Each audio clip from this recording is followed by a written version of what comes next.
Live from Brooklyn, New York, this is Stay Busy with Armon Sadler. Well, you know that I'm the guy. I'm out here living life. I'm busy. Stay busy. Stay busy. Stay busy. Making moves and catching flights. So please don't waste my time. I'm busy.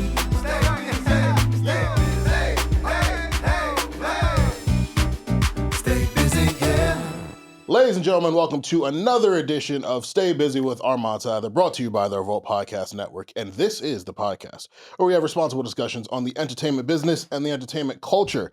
I am your host, head honcho, vegan chorizo Poppy, founder of Bald Nigga Ballers, the Bald Nigga Bombshell, Chinedu, one of two men to sit in front of Taylor Rooks and not tell a lie, and the leading researcher on Yearnology, Armon Sadler, real yearners here. I am here with the gang. To my left is the Panamanian princess, Miss Bring It to Your Front Door, Miss Rarely Seen But Always Noticed, often imitated, never duplicated, my mom's favorite part of the podcast, and one half of Brooklyn's Nelly and Ashanti, Miss 2Bs. What up, gang? That was good, crazy, right? yo. That was crazy. That was good. You stupid. I'm good. How y'all doing? Good. How was Valentine's Day weekend? Your IG post just warmed my heart. That was that old school love, the grainy ass picture with the soft filter with the 2000s fits, the Ed Hardy matching. I've been running a strict program since I was like 14. So yeah, it was a good day. It was my boyfriend's birthday as well. So shout out to him. You know, we had a lot to celebrate. Love, life, live. Which I do in a nice little dinner. Yeah, we did dinner, but my birthday is when this airs. So happy birthday to me. Yes. We'll be doing like a 2-for-1. Okay, love That's that. fire. Love that. And to my far left is Mr. Apple Music, Mr. Are You Sure, Mr. It Gets Biblical, Mr. Where There's a Will, There's a Way, and Mr. Drip Skylark, his shiny teeth and him, Will Foster. What's up, brother? What's good, y'all? What's good? Yeah, been a good weekend. What you do? What'd I do? I went out the night before to dinner with someone special. It was cool. A little something, a little new stuff going on. But yeah, it was good. And then I chilled yesterday. That's what's up. And watched the All-Star Weekend, whatever crap that was. But hey. Did y'all see Max B tweet about Valentine's Day? No. Saying it's like a full-on holiday now, traffic and all. Oh my Tell God. her it ain't that serious. Yeah. No, it's every. It just causes craziness everywhere. No, seriously. Restaurants, liquor stores, grocery stores, Bro, you it's name it. crazy, Barbershop. Social media. It's crazy, bro. Like, I feel like it's grown over I don't know. Maybe it's just getting older, but like. Yeah. No, it's definitely grown over the years. Yeah, but it's cool to see people embracing love, especially because our generation, they say all the time, the dating pool is pissed. But, a lot of people have found people and, they're flourishing and thriving. I love love. I love to celebrate other people's love. I'm looking forward to finding mine. But until then, I'm gonna be at these weddings, open bar Poppy. Exactly. You know what I'm saying? Celebrating other people, and that's what it's all about. So don't be bitter. We don't do that bitter shit. Don't be DDG. We don't do that bitter shit. Save it. Leave it off the TL. Leave it off, because we will clown you. All right, be cool. But if you love us, make sure that you follow at Stay Busy Pod on Twitter, Instagram, TikTok, Threads, Facebook. Subscribe to us on YouTube or your favorite audio streaming platform. Leave a like, leave a comment, share, rate, all that good stuff that you can do on the various platforms, because it means a lot to what we are doing. And if you would like some early, bonus, raw, unfiltered content, hit the podcast OnlyFans, patreon.com/StayBusyPod. I don't know if y'all hear something in your headphones, but I'm hearing this buzzing sound. I don't know. This buzzing sound. Is it? Y'all hear that? I think it's Miss 2B's segment. What's buzzing, Miss 2B's? I love that intro. You That ate was that fire. one up. I was hold on a second. I caught that quick. I was like, wait, that little, I hear it. It's a bird. It's a plane. Yeah. So, kicking off the What's Buzzing topics for this week. Cardi B kicks off her tour in California, her long-awaited tour. First tour. Yes. Still so crazy to say that. Like her first tour ever. And touring now, like the stakes are higher. That's like the way artists market themselves now. So when you see the videos appear online, that's how they get more ticket sales, and that's how you get more conversation. That money. Around, yeah. That's really where you make your bread, is on the road. Yeah. And Cardi, she said, don't expect Beyonce visuals. But I think I like what I saw so far. It was giving what it was supposed to give, Yeah. The tour stops in New York City in March. Okay. You know, will she bring out cash? There's a lot of different people she could bring out. That's a good question. Will she bring out cash? That's a real good question. Because their collab on her album was like one of my favorites. A lot of people do like that song. It was having a big moment on TikTok. Yes, like when Cash went in on the end, the affirmations, I was like, oh yeah, that's your bag. How many nights is she doing in New York? Is it just one? That's a good question. That's a good question. It has has to be more than one. Yeah, that's what I'm saying. She has to do at least. I also wonder what venue. Like, is she hitting the Garden? I believe so. Oh my God. I believe so, but that's gonna be it makes me wonder like what her hometown set list or like who the guests will look like. You know, who would you guys like to see Cardi bring out at home? Because like Cash, right? And you know she gets in a very particular bag when she comes home. Like 41, I already anticipate them coming out. I mean, you said Cash probably will. 41. Probably a Bronx link up with A Boogie. Yeah, I was about to say him too. Any girls? Because she is a girl's girl. She loves the girls. Lola, do they have a relationship? Is there synergy there? I don't know, but that would be cool because Lola's been pretty quiet. So that'd be a big moment for her to come back outside. I mean, Max B brought her out. Oh, he did? Okay. Yeah, Max B brought her out, but that would be a bigger platform for her, for sure. Yeah. I'm trying to think of the women, like some New York women rappers that she might bring, or just even artists. Little Kim. Little Kim could be cool. Like Little Kim and Lola, they're like the go-tos for artists to bring out when they're in the towns. Yeah. But like, I look forward to attending the show. You guys plan on going? I would love to go. I would love to go. I mean, now that you like kind of like just mentioned it, I'm definitely going. You feel me? Like she's doing 2 nights at the Garden, March 25th, March 26th. Oh wow! Yeah, and then she'll be in Newark at Prudential. So okay, 3 opportunities to catch her. She's about to go crazy. I'm about to hit that publicist. Be like, yo. No, real quick. And Cardi, that March stop. If you need someone to hold a Panamanian flag, I'm right here. Okay. She made headlines for threatening, jokingly saying that her fans will jump ICE if they try to take her fans. Love that. Now, you know, it was a joke. Yeah. Right? Yeah. Right? It was a joke. Although Cardi has been very vocal about politics throughout her career, which I appreciate. I was just about to say I like it too that she does that. And she, like, you know, she spits it in a way that, you know, other people can understand. Yes. Which is cool. And that's what I'm feeling like. When Homeland Security responded to her, I just thought that it was so I can't stand that. Ghetto. That account is ridiculous. Yo, the government it's a joke. Like the government is a joke right now. Like the shit that they get into on social media. Like trying to be one of these troll accounts when you're fucking Homeland Security or the GOP or the Democrats like we talked about. Like, that shit is so unserious. And Stan wars are leaking into politics and the government. Like when they said at least what they said, as long as you don't drug us. Oh, yep.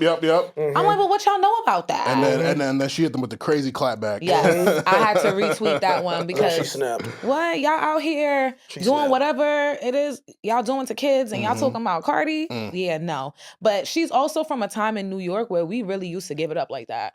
Like I remember being in public school and like there would be fights and someone will be getting pulled on a stretcher and still getting fucked up while getting pulled on the stretcher. So listen, I could see me getting real aggressive and ferocious too if ICE was right in front of me and I could do something because I was born here. So it's just like, all right, I'm gonna hold it down. But shout outs to Cardi for always standing up for what's right and being very vocal in politics and just breaking it down for the everyday person to understand what is going on and what exactly she's saying. But the part of the tour that really took me out was her version of her mute challenge. When she said, put a gun to your head, name 5 Via songs. You ain't see that one, Armon? You didn't see that? I forgot about that line because the album came out, September? Like, it's been so long. And you still can't name 5 Via songs, can you? London with J. Cole. She had that song with Russ. Which one? It was from like 2019. I like the way she wore. That was Via? Yeah, I'm pretty sure that was a while ago. But I cannot. So don't even ask me. You're dead. I'm dead. That's all I got though. So I'm dead too. Pull the trigger. I'm done. Cardi ate with that. Bia responded. I'm just like, damn, Cardi, you really like I get it though. I feel Cardi. Yo, she play with her name, she play with her kids. Like it's smoke forever. Yeah. It's smoke forever. Sure. Especially if you got fake smoke with me just trying to get points with somebody else. If you don't got a real direct problem with me, I got more problems with you than I got with the person you riding for. No shade. Yeah. No shade. But Cardi did her thing. She's making her waves in the headlines. And so is J. Cole. He is doing his trunk sale across the country. Well, I don't know what's the next stop, but so far he stopped in D.C. D.C. was too crazy. He had to end that short. Atlanta. He was in New York this past weekend. Oh, really? Yeah. Yeah. He went to Atlanta and he asked them to play Wale and Leon Thomas in the club. Watching us. Now, my head already had you 1,000 times. now don't get me wrong. That's one of my like new favorite songs that I play all the time. The replay value is super high. It's a good song. It's a good song. Would I request a DJ to play that in the club though? Why not? That's one of them joints. It depends. Actually, Can you catch a little slow romantic dance with your joint? Yeah. It depends on what type of club they was like. What's the vibe? They're in Atlanta. Okay. Okay. Yeah. Okay. Now let me have context. Yeah.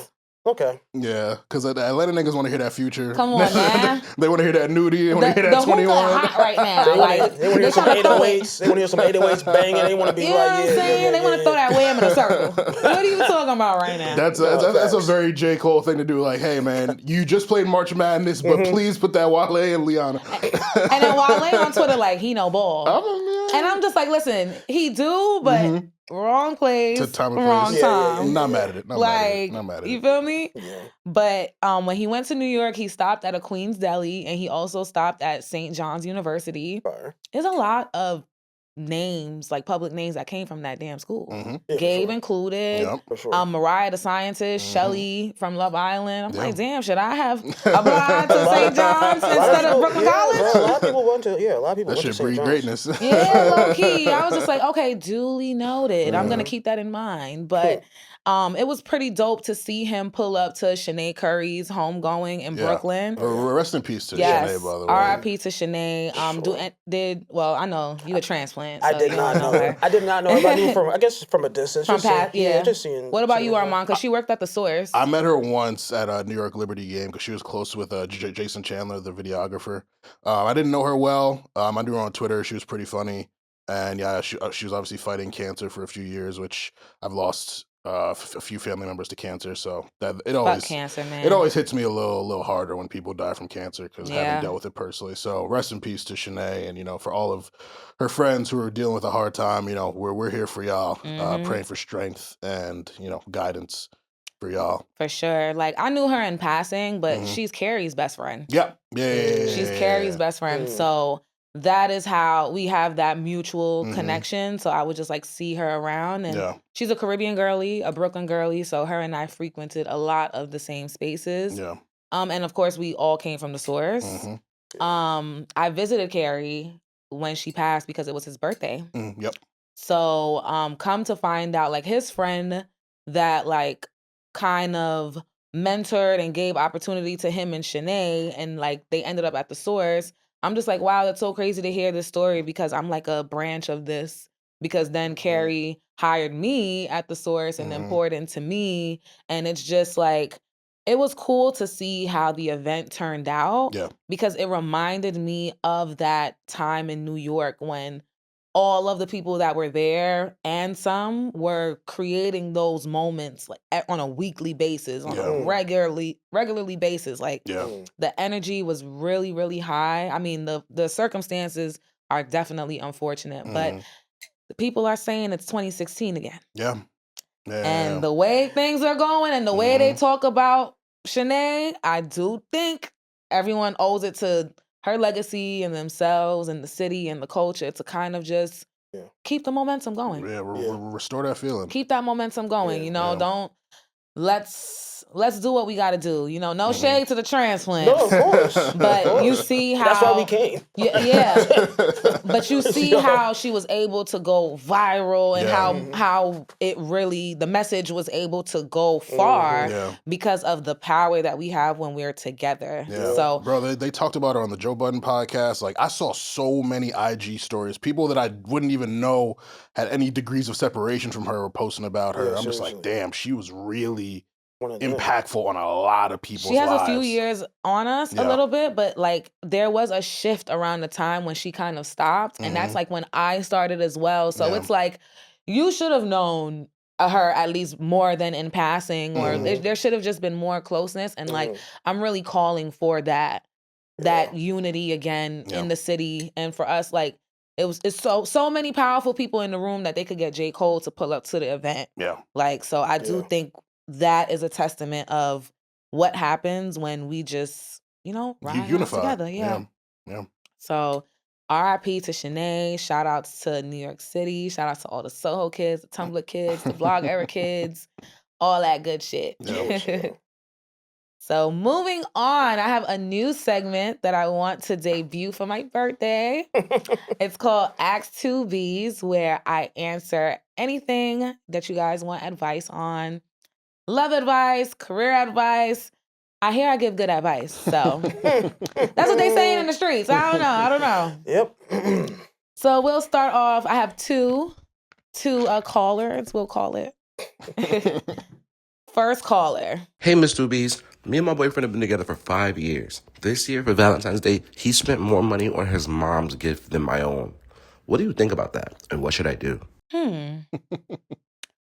Well, mama's boys, they're a slippery slope, I definitely do love a man who loves his mom, and puts his mom on a pedestal and treats her like a queen. But there's a thin line between doing that and treating your mom like your girlfriend or partner. Yep. So unless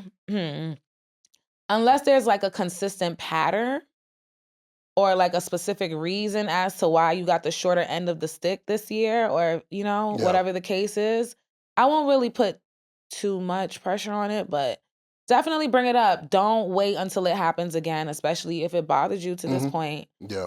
I was going to ask, like, what's I would need context, like, is the mom recently divorced or something? Right. Like, are you going all out for a specific reason? Like, I would definitely need more info on that. But like, on the surface, my thing is just like, I've never been a monetary value type of guy. Like, when it comes to gifts and holidays, like, I don't like that. It's the meaning. Like, I don't. Like, I'm not gonna be sitting there counting like, oh, you spent $200 on your mom and $150 on me. You know what I'm saying? Like, that's just how I operate personally. I mean, but you can't buy your mom a Chanel and buy me that's Michael what I'm Kors. saying. I need to see the. No shade. I need to see what he got her. Like, I need to see the itemized list. And like, what he got him, because it's like, all right, if you still got a nice gift, hold it down. Yeah, facts. But yeah, no, I'm not settling for the Michael Kors if mommy got Chanel. Valid. Like, we both need that. Oh yeah, that would be no shade. Yeah, and also the fact that they've been together 5 years too. Like, that's heavy. I think I forgot that part. You don't want to like take holidays for granted, but naturally some couples do just kind of be like, oh, it's just Valentine's Day. Like, well, we together, the vibes. Like, so I don't know. It could just be one of those things where they weren't thinking in that way. Yeah. Like, I mean, niggas never think though. And that's the problem, yeah, right? What you just said, like, oh, the vibe. Like, if I ever said that, I would be a dead man. I'm glad you know. I wouldn't be here anymore. But like, I feel you though. Yeah. Like, I understand. Yeah. It's just funny. It's funny. I was talking to my boy, and this is kind of related but not related. I was talking to my boys. I was like, because we like ask each other random questions, like daily questions. So I was like, if she's your girlfriend already, are you asking her to be your Valentine? Oh, imagine my man, and it's his birthday. Oh my God. Waiting. Tick, tick, tick. And then I was like, if like she gets mad at you for not asking to be her Valentine, because like obviously some women take that very seriously. Like, how are you responding to that? Are you gonna jump and do it and go all out, or are you gonna like find an alternative? And like most of us agreed, like, yeah, like even though you're my girl, I'm gonna put the effort in and actually ask you to be my Valentine, because you know how meaningful it is to people. So yeah, like people take these holidays real seriously. Like they want certain things, they expect certain treatment. So as men, we definitely got to be aware of that. I mean, sometimes we would say that it's like effort, but sometimes I like to think of it as like going back to the basics. Yeah. Like, when you think about when you were in elementary school or junior high school and you had a crush on a girl, it was second nature to do those things. It wasn't even a thought. You didn't even hesitate. It was like, do you like me? Yes, no, maybe. The chocolates, the flowers, you know what I'm saying? Like, I feel like it's just kind of getting back to that. Yeah, we got to restore the feeling, take it back to the Yes. essence. I'll never forget when a girl made me a mix CD for Valentine's Day. Oh, she cooked. And it was bangers on that shit, too. I was like, yo, damn. She burned you a CD? Yeah.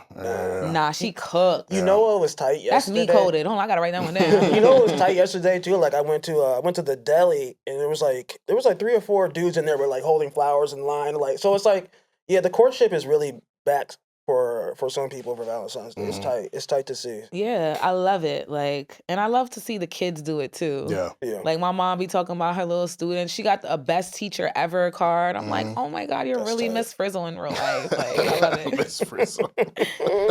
On to the next and last caller. All right, so I've been dating this new guy for about a month. He's super consistent, plans all the dates, calls me, does all the things. But he keeps making jokes about how low maintenance I am, and he loves that I don't ask for much. But now I'm wondering, like, is that a compliment, or do we think he's comfortable doing the bare minimum?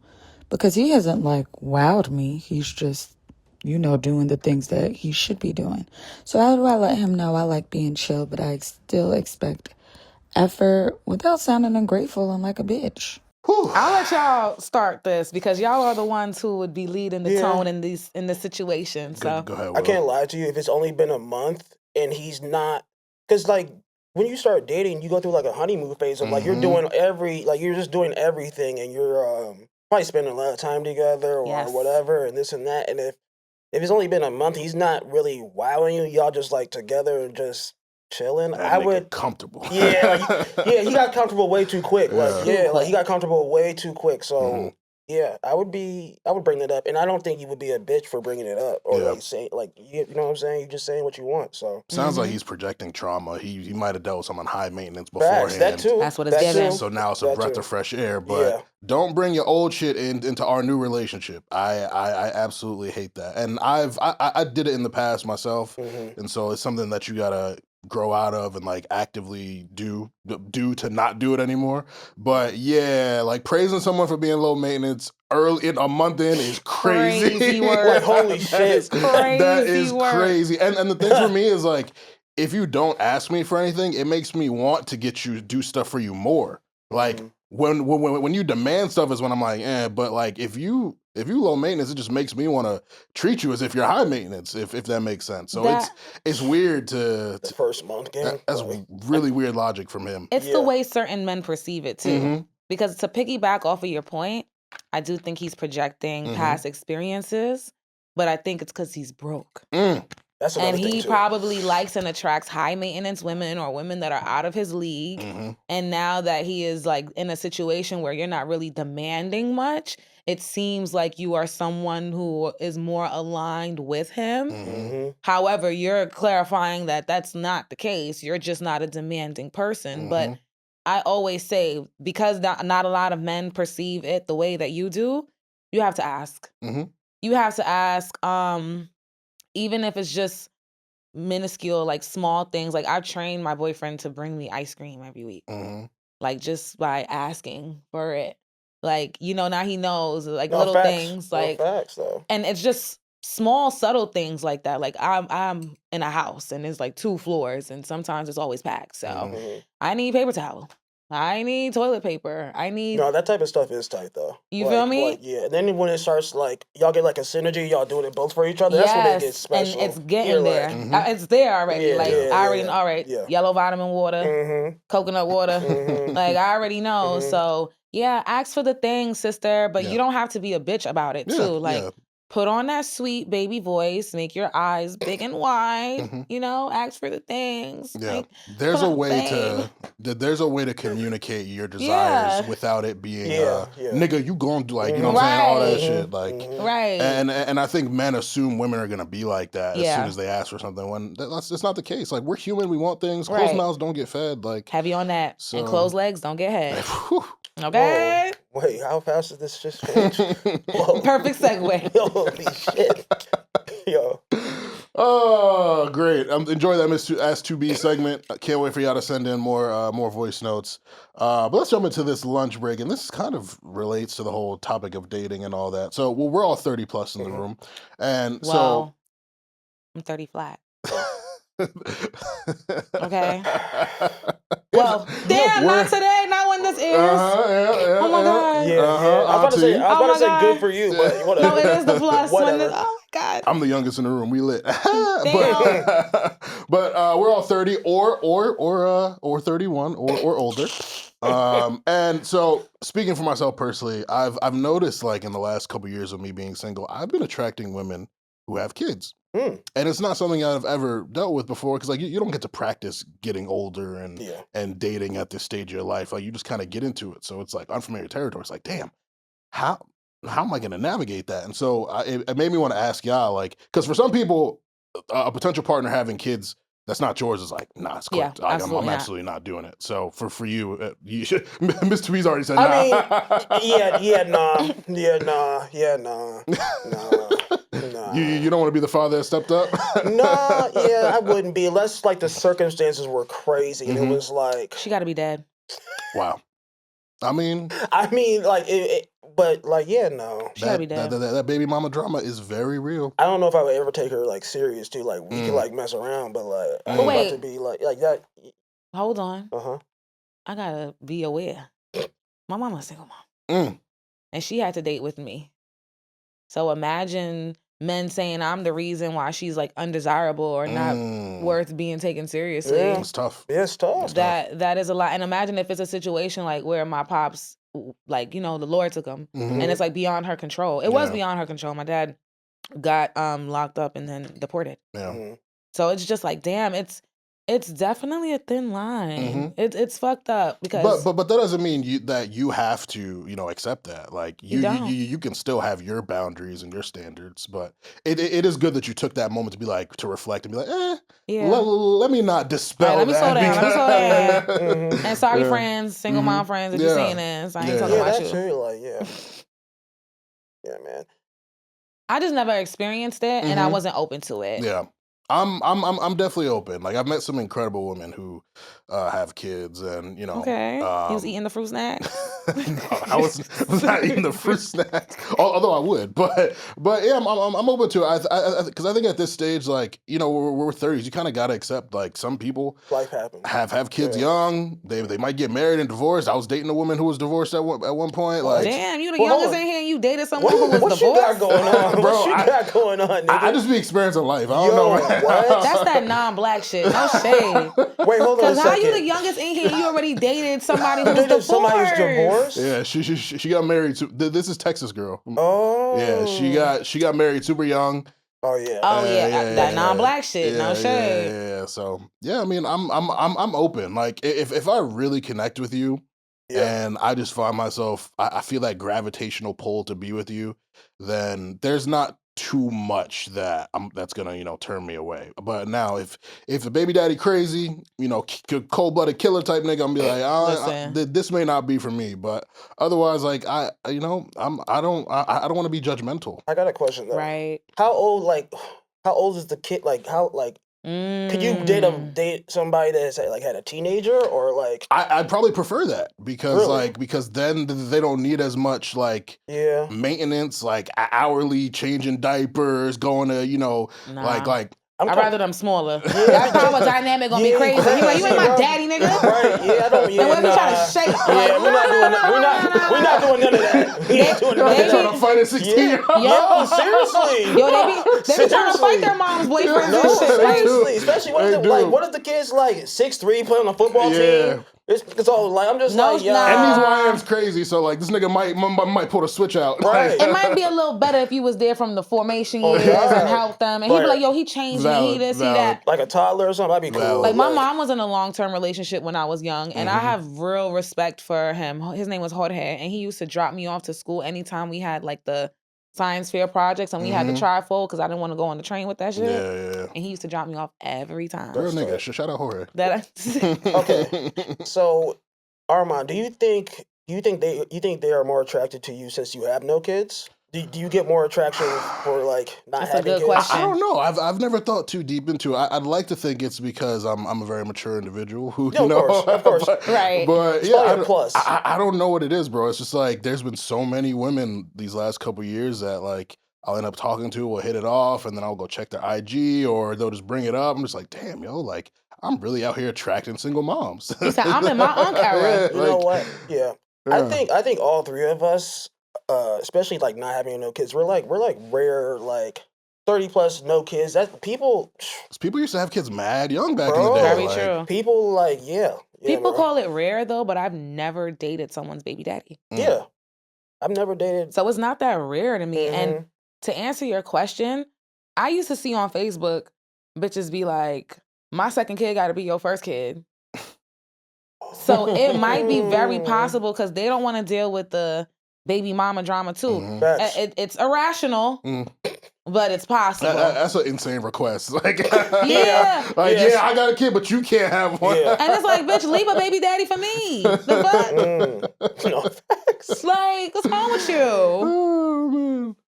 But yeah, I'm definitely open to it. I'd obviously prefer that our first child be together. Facts. But Right. again, Facts. if it comes to that, if I'm madly and in love with a joint and she got a cute little junior, then that's gonna be my junior too. That's It always hit when the baby cute as yeah, fuck. man. Like, come on. Always hit. Listen, I was a cute baby. My mom ain't had no trouble dating, right? Yeah, so that's where I'm at. And I saw this question on Twitter, so I wanted to remix it a little bit. You have to watch one TV show for 12 hours a day, 365 days in a row to win $10 million. What show y'all picking? Fresh Prince of Bel-Air. Easy. Yeah. Easy money. I could do that for free. Yeah.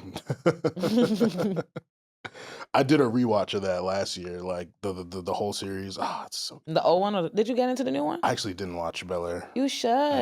I didn't. I've heard good things about it. It was decent, a very good dramatization. It's what, like 4 seasons, right? Yeah, Okay. unfortunately, it just ended, and Will Okay. Smith made a cameo in the I last one. did. I heard. Yeah, that, I heard about And that all the too. original castmates appeared throughout the season, so That's you'd fire. like it.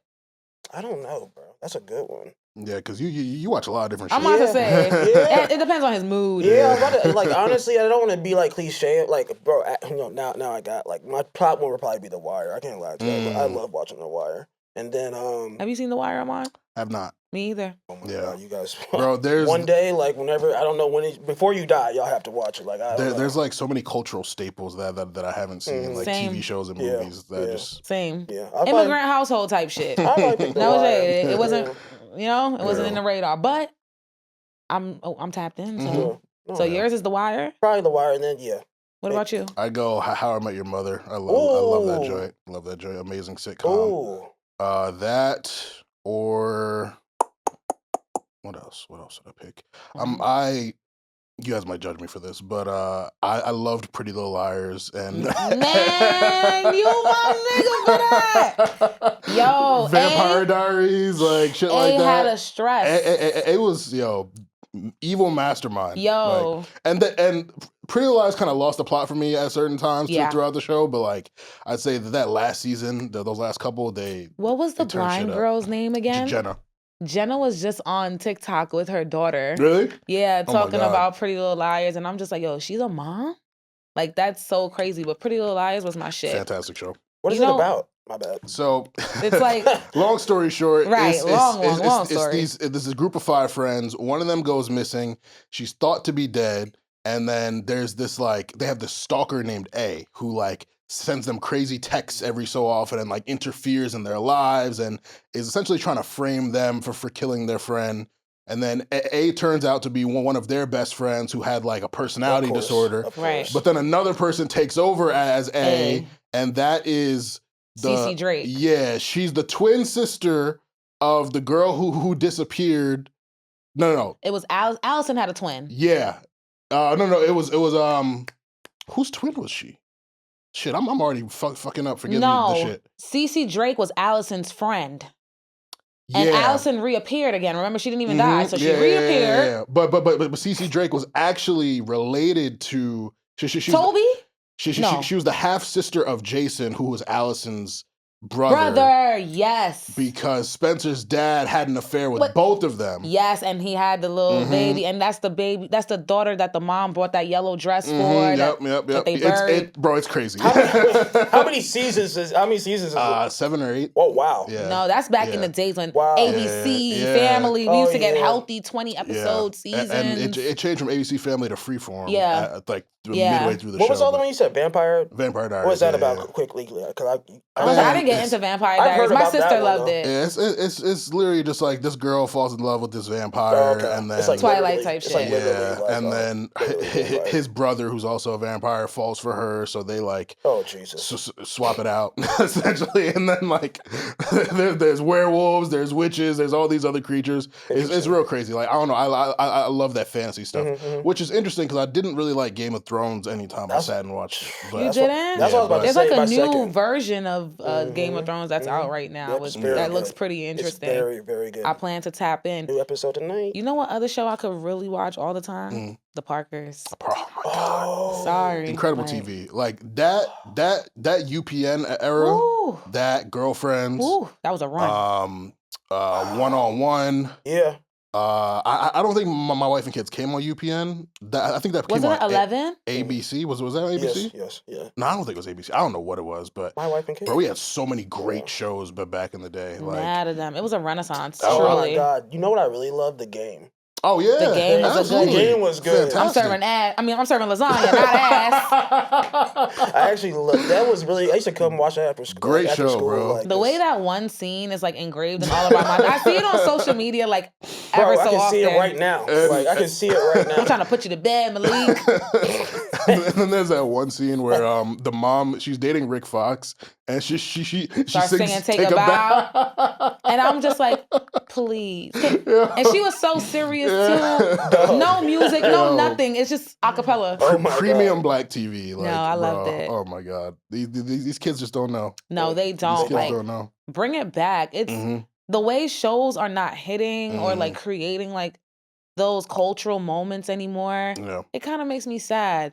Like I really enjoyed in BMF when Lamar was like, "You can't stop the rain," and then everyone was talking about it. And then Fab dropped the freestyle. I'm like, wow, not 50 Cent created a pop culture moment. Or even in Snowfall when he was like in the car, like I built this shit brick by brick. Shows are not creating those moments anymore. I love Snowfall. You know what? My third would probably be Power, because Power was crazy. Just like Black TV. I feel like I was in a psychosis. I mean, for a decade. That shit went so long too. That shit was so. I mean, it's going. It's still on. I see it, but because he's like 3 spinoffs, right? Just pulled up on Tommy. It's like all types of stuff going on. Tariq just pulled up on Tommy in Chicago. Yeah, the first season, like with Ghosts and all that, like that's all I watched. That was good to me. Like that. They just killed Tommy's brother, his black brother in Chicago that he didn't know about. His mom had told him, yeah, you got a black brother. They killed him. Then Tariq pulled up and helped Tommy kill all them other niggas in Chicago. So now Tommy and Tariq about to re-link back up in the towns for Power Original. So that's how I feel like I'm in a psychosis because personally, crazy. I love really good television. I love good actors. Like I love like the Damson Idrises of the world, like the real actors. And it's like the Power universe is even ruining like celeb cameos. Because it's like now the celebs are like in the main cast and like they can't act well. Yeah. That's weird. Like Meech, where is my husband?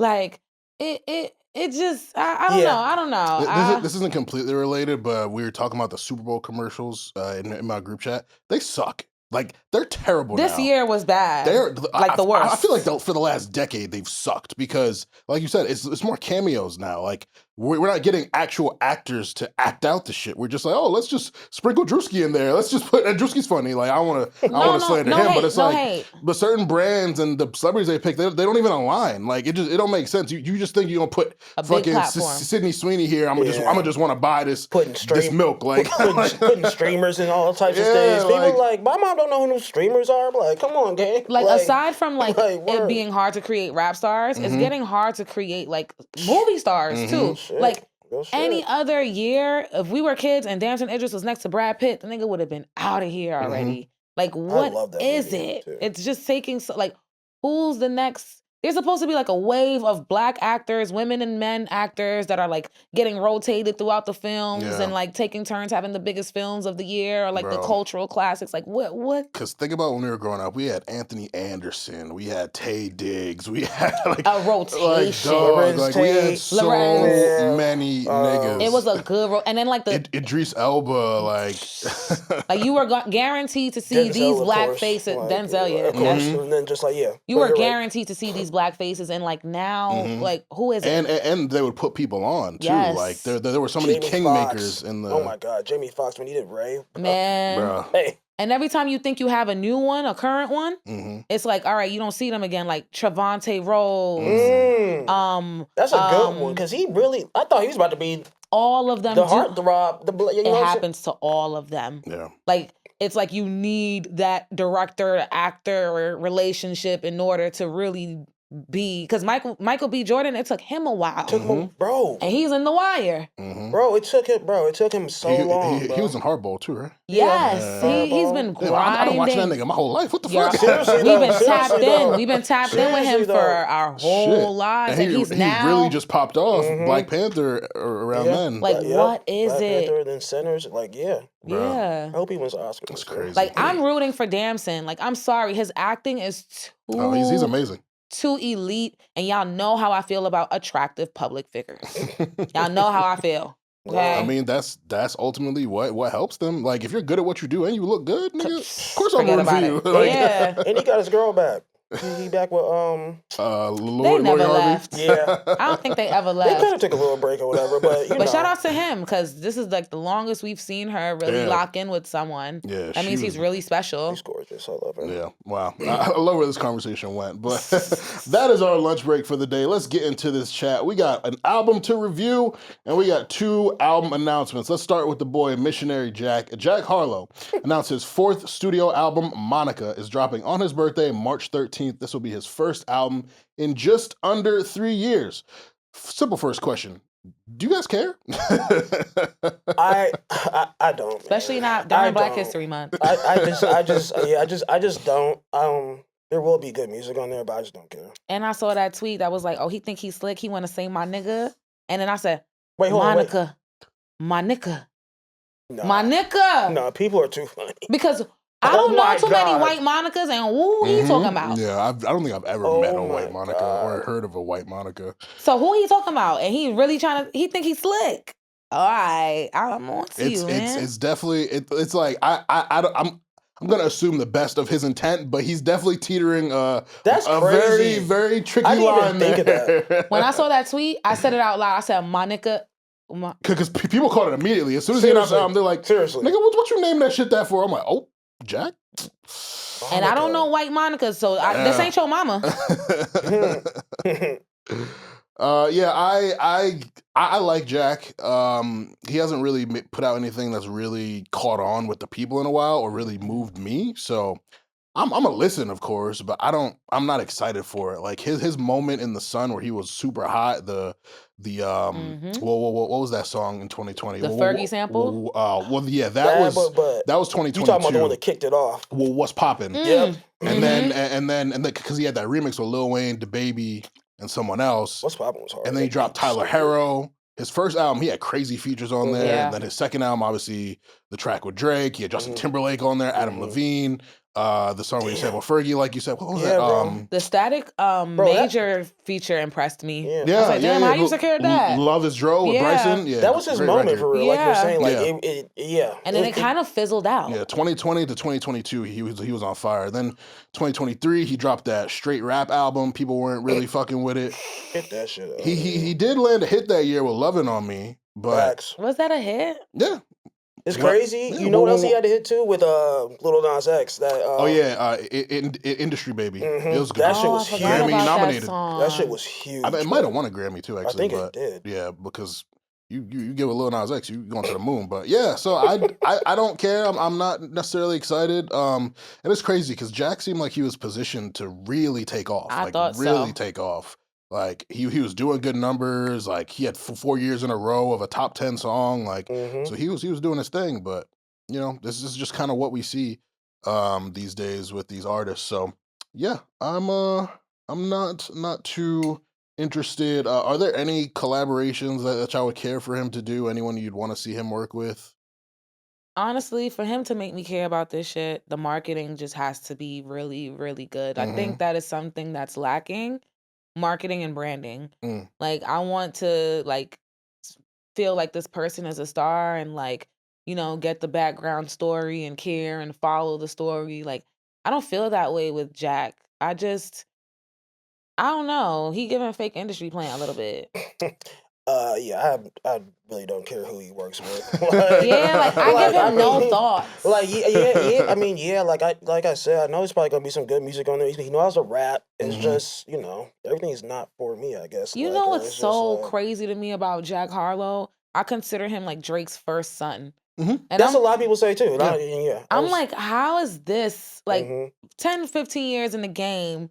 How is I don't know. It's like that's his first son. It's really interesting. I see I saw a tweet over the weekend that said all right, J. Cole's ushering JID and Kendrick's ushering Baby Keem. Like, who is Drake doing it with? Because I won't say that's Party Next Door because that's not the same thing in context. But who?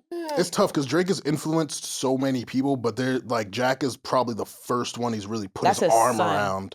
Well, it's 21 as well, and Drake and Lil Baby had that era too. Mind you, Drake is significantly older, but I feel like he views himself as an equal. Like they're equal versus yo, big bro, little bro. Drake and that's also where it gets weird. Drake's an old YN. It's the braids. I mean, kind of even him extending his arm to Cash and letting us drop somebody. Extending his arm to Cash or trying to borrow the sexy drill wave real quick. Okay, wait. Because I think just him, he did nothing for Cash. I wouldn't say that. I wouldn't say that. I wouldn't say that. I think just. I'm a New Yorker. You know how we feel about Cash.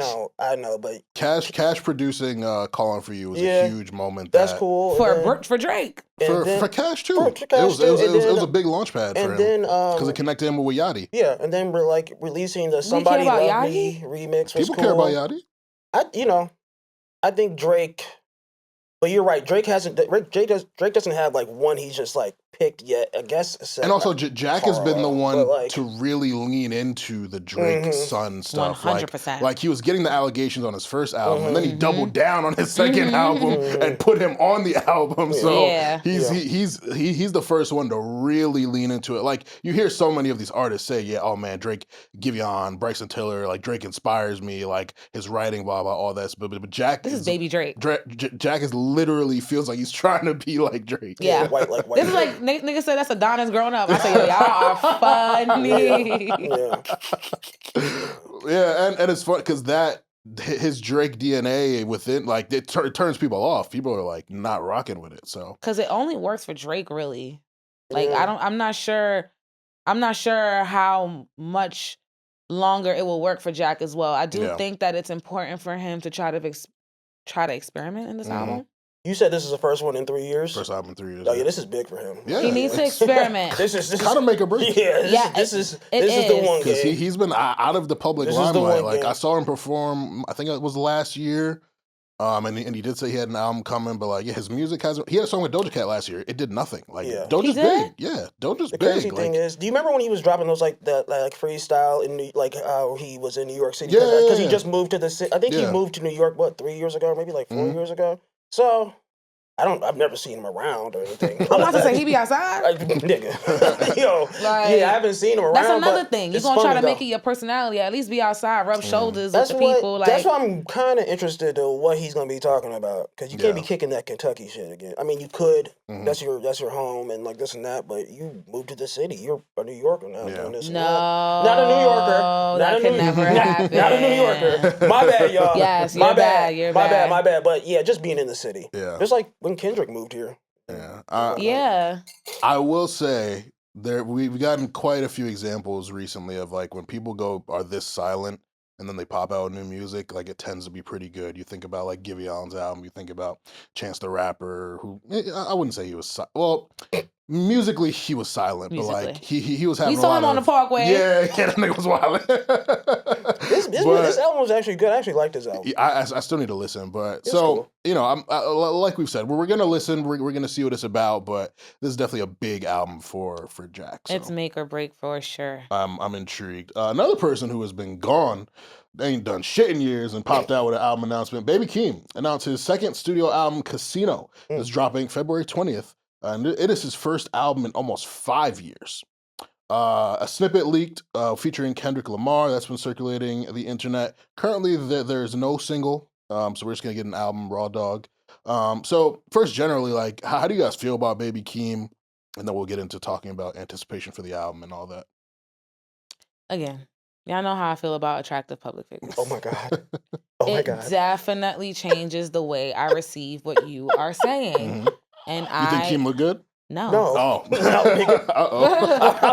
picked up what I was putting down. I was like, well, where you going with this? Yeah, that's why I got weak game. Keem's an interesting looking fella. And he's tall as fuck, more ugly like... rap. I don't want to hear what an ugly person got to say no more, y'all. Like, I'm overwhelmed with it. Like, I'm overwhelmed with it. Like, he's growing up, especially in the early 2000s, even when Lil Wayne was still a teenager before he got all the tats on his face, that was my boo. Like, we had a plethora.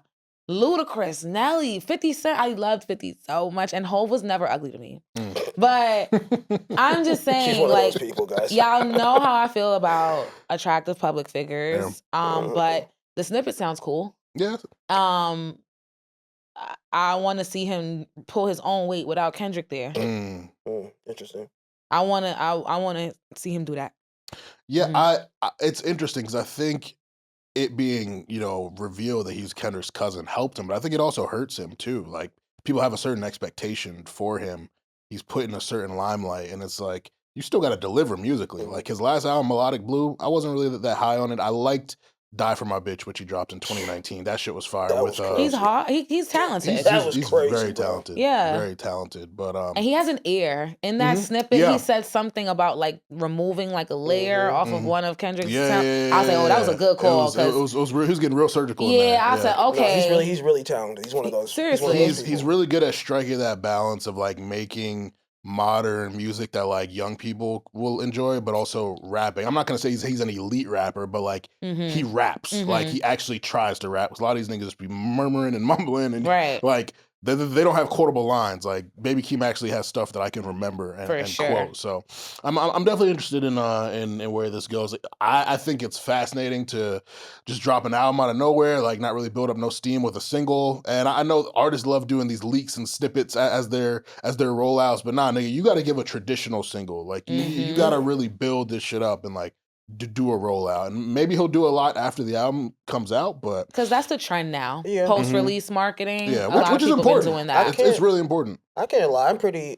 excited because, like you said, like Die For My Bitch, and then the one before that, Sound of a Bad Habit. Like, I remember finding Keem, and then like having those rumors, like, oh, this is supposed to be Kendrick's country, this and that. Then it got confirmed, and like all that type of stuff. Like, it grew the lore a little bit for me, and I was like, all right, cool. And then you know, what he showed, like with this album announcement, like the video, a little background, how he grew up, it kind of like made me a little bit more excited. And just kind of interesting seeing like, oh, like these guys were like, they're showing real family footage. Like, it's not like some doctored or like weird stuff. It's like real family memories and stuff. So yeah, I'm kind of excited. Yeah, excited. You looking forward to that? I am. I'm looking forward to like I love that names, like notable names, are coming outside this year. Yeah. Like that, it's just exciting to see people want to be outside. Like the 2016 allegations they just continue to get strengthened by the day. Man. And like, it's what we want. Like the last few years, we've gotten people dropped and albums have been good that surprised me, but like I want one of those blockbuster years, like a 2016, like a 2018, where like you gotta really like decide, like, yo, what's the best album this year? Because that nigga dropped, that nigga surprised me. I'm still waiting on that nigga. Like I want New Music Friday to be exciting. I want to feel like, yo, I gotta play this, but I also gotta play that. Like, and it hasn't been like that in a while. So yeah, I'm Forever. just excited to see people willing to come outside, willing to drop, and yeah, it's been 5 years since his last project, so he's definitely got he's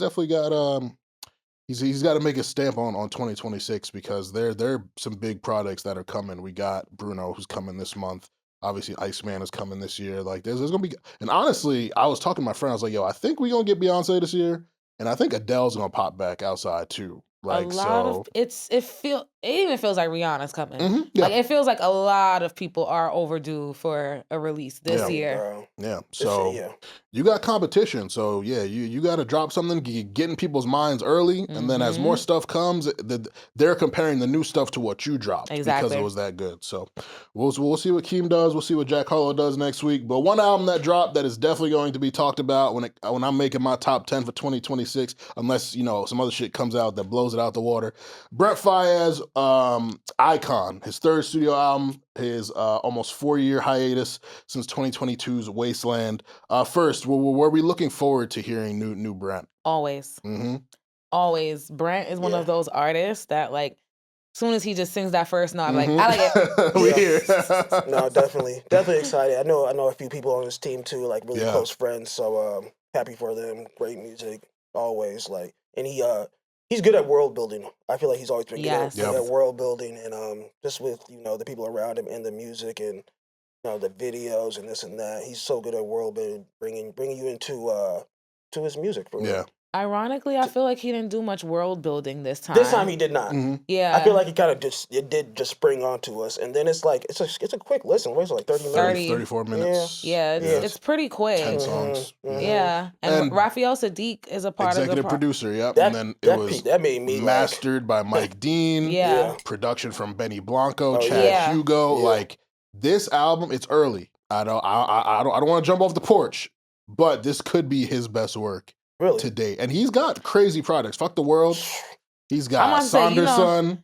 That's what I'm saying. You think it's better? I'm than about to fuck, say, you think it's better than Fuck the World? I was like, you think that it's better than Fuck the World? Oh, yeah, because you remember. Right. You I'm like, you think that? It's- I think Wow. that, well, like we talked about with Raphael Sadiq being part of it, Mhm. and I think vocally he expanded his range. Musically, he's making different types of records. Like this potential was always here, and I think he needed the people who worked on this album to unlock it for him. Raphael Sadiq is amazing. So it's early. I don't want to jump off the porch, but like I was listening to this shit. I listened when I played it Friday. I ended up spinning it 3 times because it's easy. It's so quick. It's a quick. And Brent's one thing I love about him is he always keeps his projects short. Mm-hmm. So there's a lot of replay value. You get into that trance, and then you look up, it's over. You're like, nah, I want to hear this again. Put that shit back on.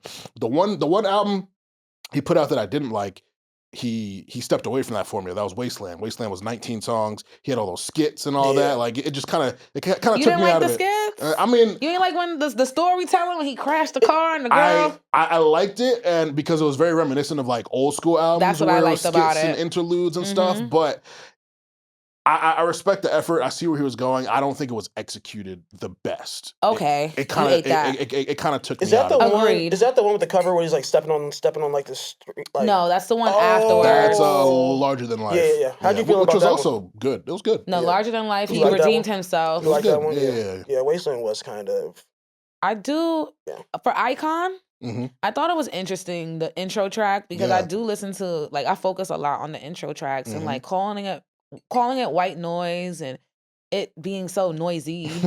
I'm like, okay, what's this about? No words. I'm like, Yeah. all right, this is like an artistic decision. Yeah. Clearly, Mhm. my favorite song was "Have To." Mm, Love that one. great. I think he put that out as a single too. Did he? Yeah, that's a I didn't great hear it record. when it came out as a single. It was my first time hearing it Yeah, so with the full project. He dropped a few singles and they didn't really catch any steam, but that's fine. Like I like going to an album. Sometimes I like going to an album and having no context. Like Yeah. business wise, you should put a single out. You should promote and roll your shit out. But I like experiencing an album in full and like not knowing any of the songs Right. around prior.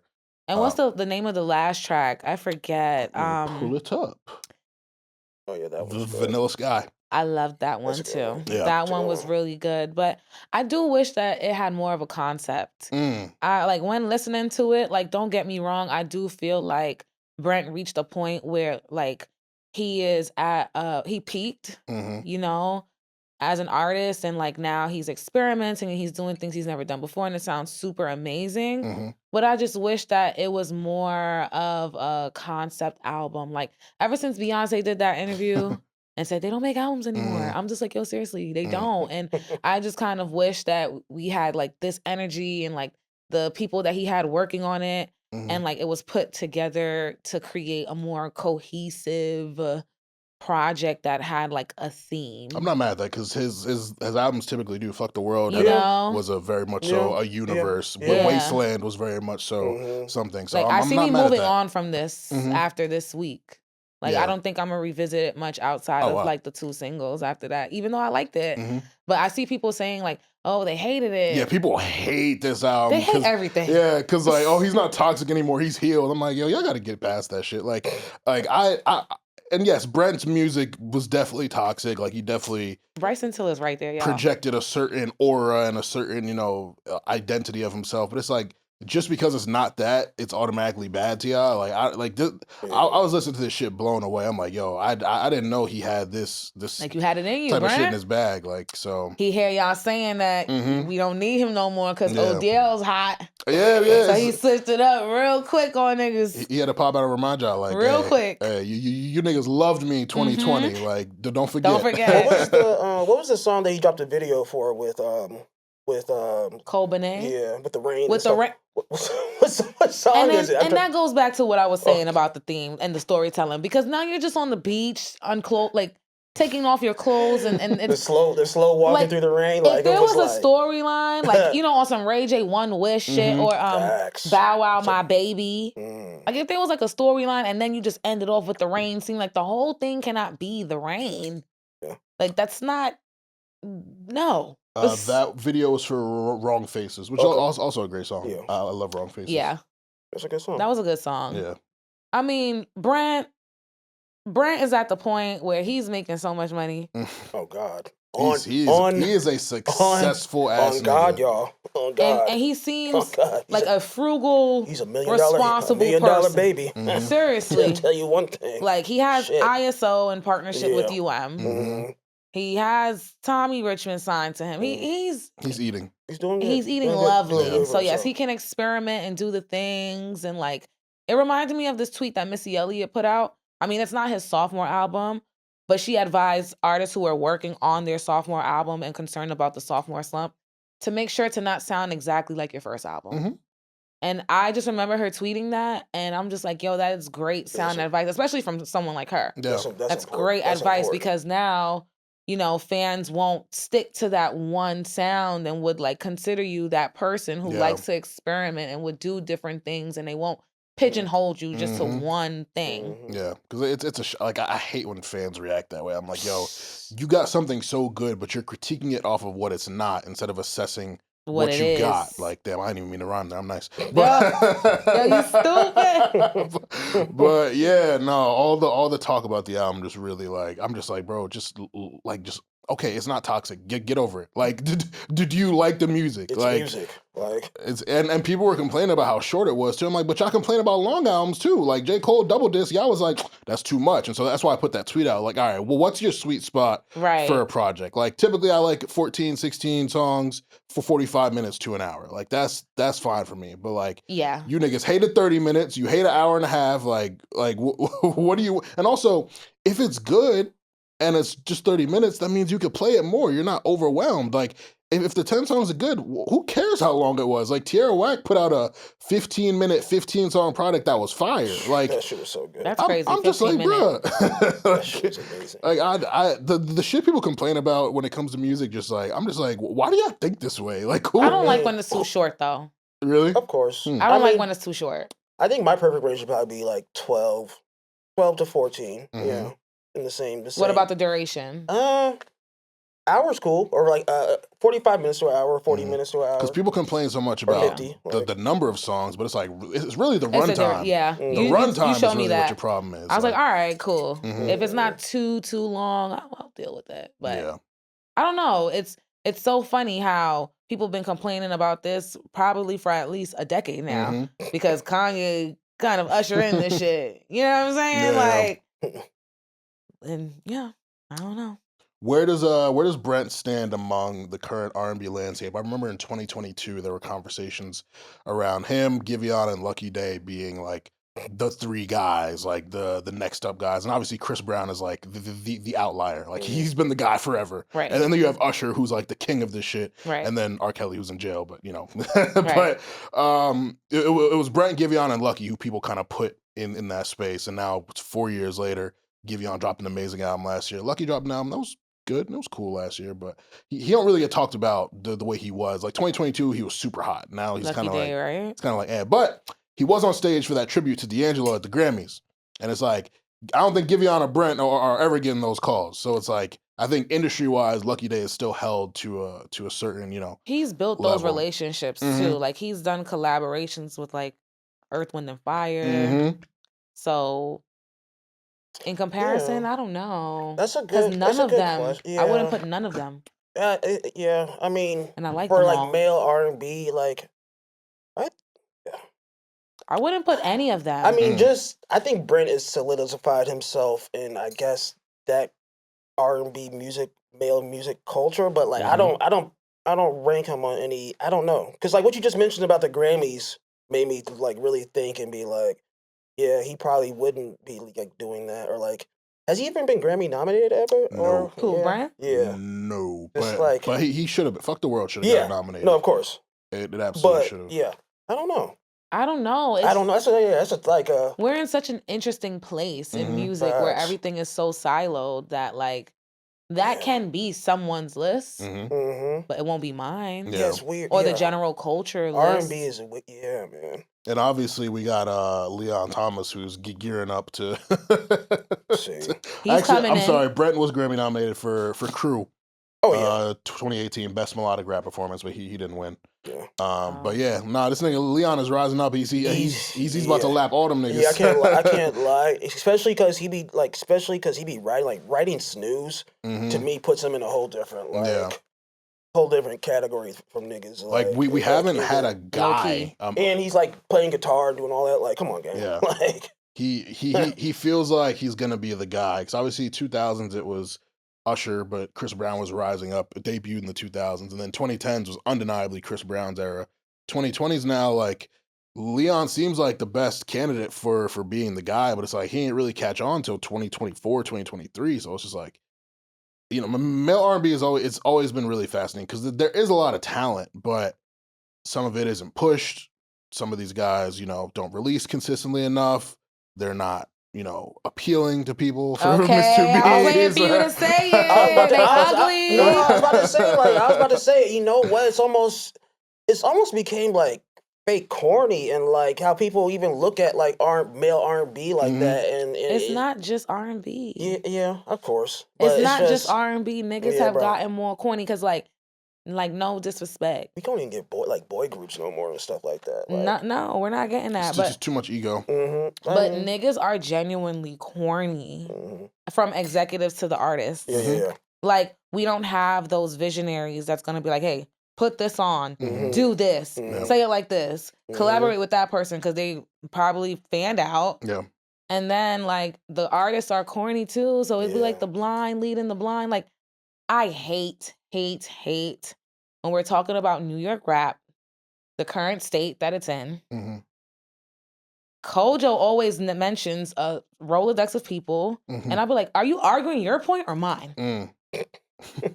Because who you just mentioned don't help you. It helps me because it goes back to what I was saying. Like, and I don't want to disrespect nobody because a lot of them follow me too. Yeah. But it's just my opinion. They're talented, but they're not stars. And you're not making songs. Rapping fast and being ugly don't mean you can rap. It just is what it is. There's a package that needs to come with it, and everyone who they be naming, everyone who you and Gabe be naming, I was just there on the side like, we going. Time is going, so I'll talk to you after this about niggas, that. so Chris Patrick, I listen to real rap Chris. Why would you say shit like that? I can't lie to you. We're talking about New York. I can't lie to you. I don't listen to none of them.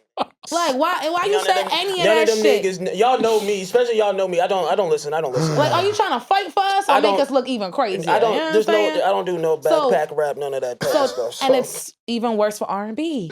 R&B is now having its mainstream moment with Folded, but it's even worse with R&B. Like, if the rappers are corny and the rappers like eclipsed the R&B niggas, nigga, we in hell. Like, yeah, but both genres are very top heavy. Like once you get below tier 1, tier 2, who are these niggas? So it really be killing me, and I just feel that way about the 3 that was mentioned too. It's like, yeah, Lucky Day, Giving On, y'all niggas is cool, whatever, but like, you know that early 2000s R&B, like, bro. You didn't even have to be super fine. You could have been Carl Thomas and still been making something shake. Jaheim. You could have been Jaheim and making something shake. You understand what I'm saying? Like, no shade. Real talk. Like, one of my first albums I heard about was 8701, and boy, I'm trying to tell y'all, man. Missiles. You don't have to call, baby. I still got like the book, like the booklet and everything. You feel? Well, I had it on bootleg. So. Yeah, okay. Well, anyways, but yeah, bro. But it goes back to even the conversation we just had about the tracks and the duration and how long. Like, cut out the fluff.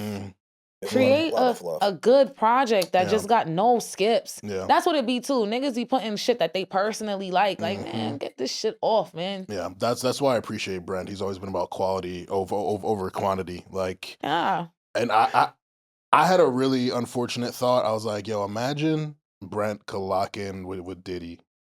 Diddy executive produce something for him. Like, hey man, I know Diddy's problematic, but that nigga was a mastermind when it came to putting together R&B projects. Man, that Love album. Like, man, Last Train to Paris. Man. Like, bro. So we need a new Diddy. A lot of these niggas no freak off society. Yeah, no, none, all that other shit. Keep that, but like.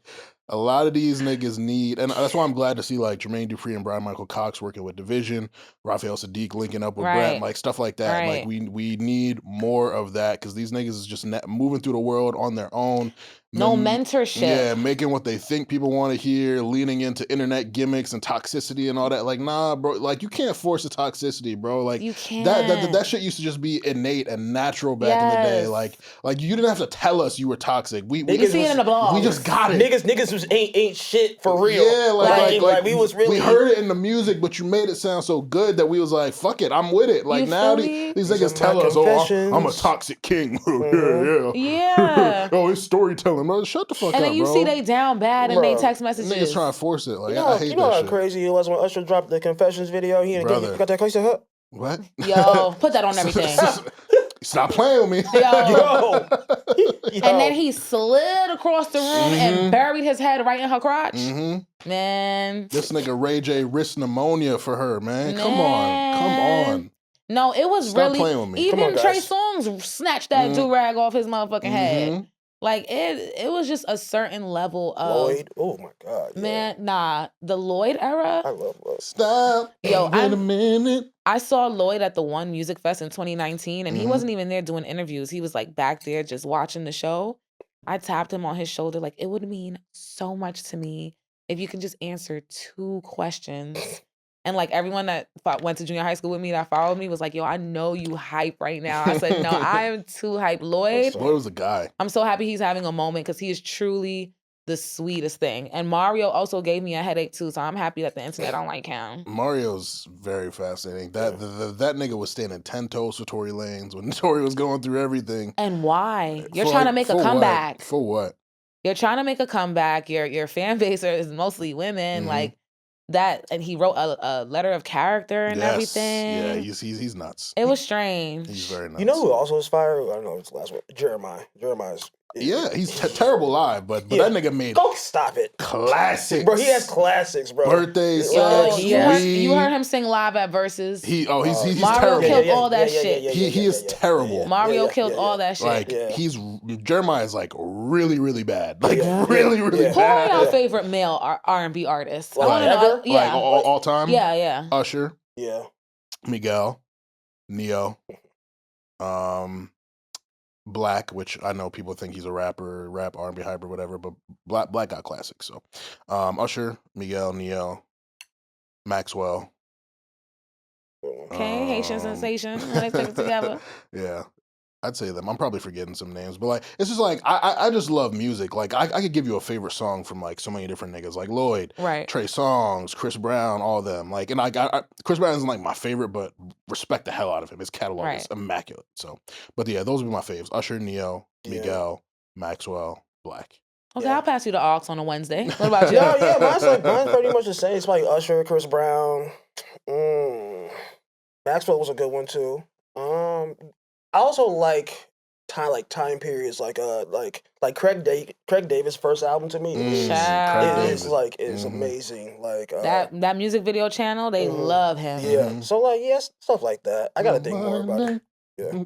They love, and he made a song that was in a commercial. What's your flavor? Yeah. Tell me what's your flavor. Yeah. He dropped a banger with JoJo last year too. Last year? Yeah. As long as I'm in it. That shit fire. Yeah. Yeah, I feel for the entire genre, but like the three people you mentioned, it's just really hard to put a name on anyone these days because they could be hot for a year or two and then they just don't keep the momentum. Yeah, it's definitely a sign of the times. Like you compare that to us growing up on the niggas we grew. Like yo, Tank, Genuine. Oh my god, yeah. Tank, Genuine, and who Tyrese made TGT. Boy.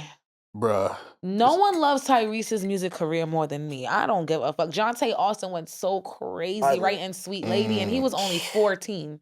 Bro, that verses between him and Neo, I have it like that is. I saved it to my phone. That's my favorite verses ever. Bro. That shit was, it was like heat, bro. I was like, these niggas made this. They was throwing haymakers, and then Neo's one of my favorite artists of all time. I couldn't believe he got washed. I'm like, I couldn't believe it, bro. Because Jonte Austin is one of those like unspoken heroes. Niggas like if you know, you know, and niggas learned. I learned that's the night I learned. I was like, oh, Sweet Lady, and then he was what else?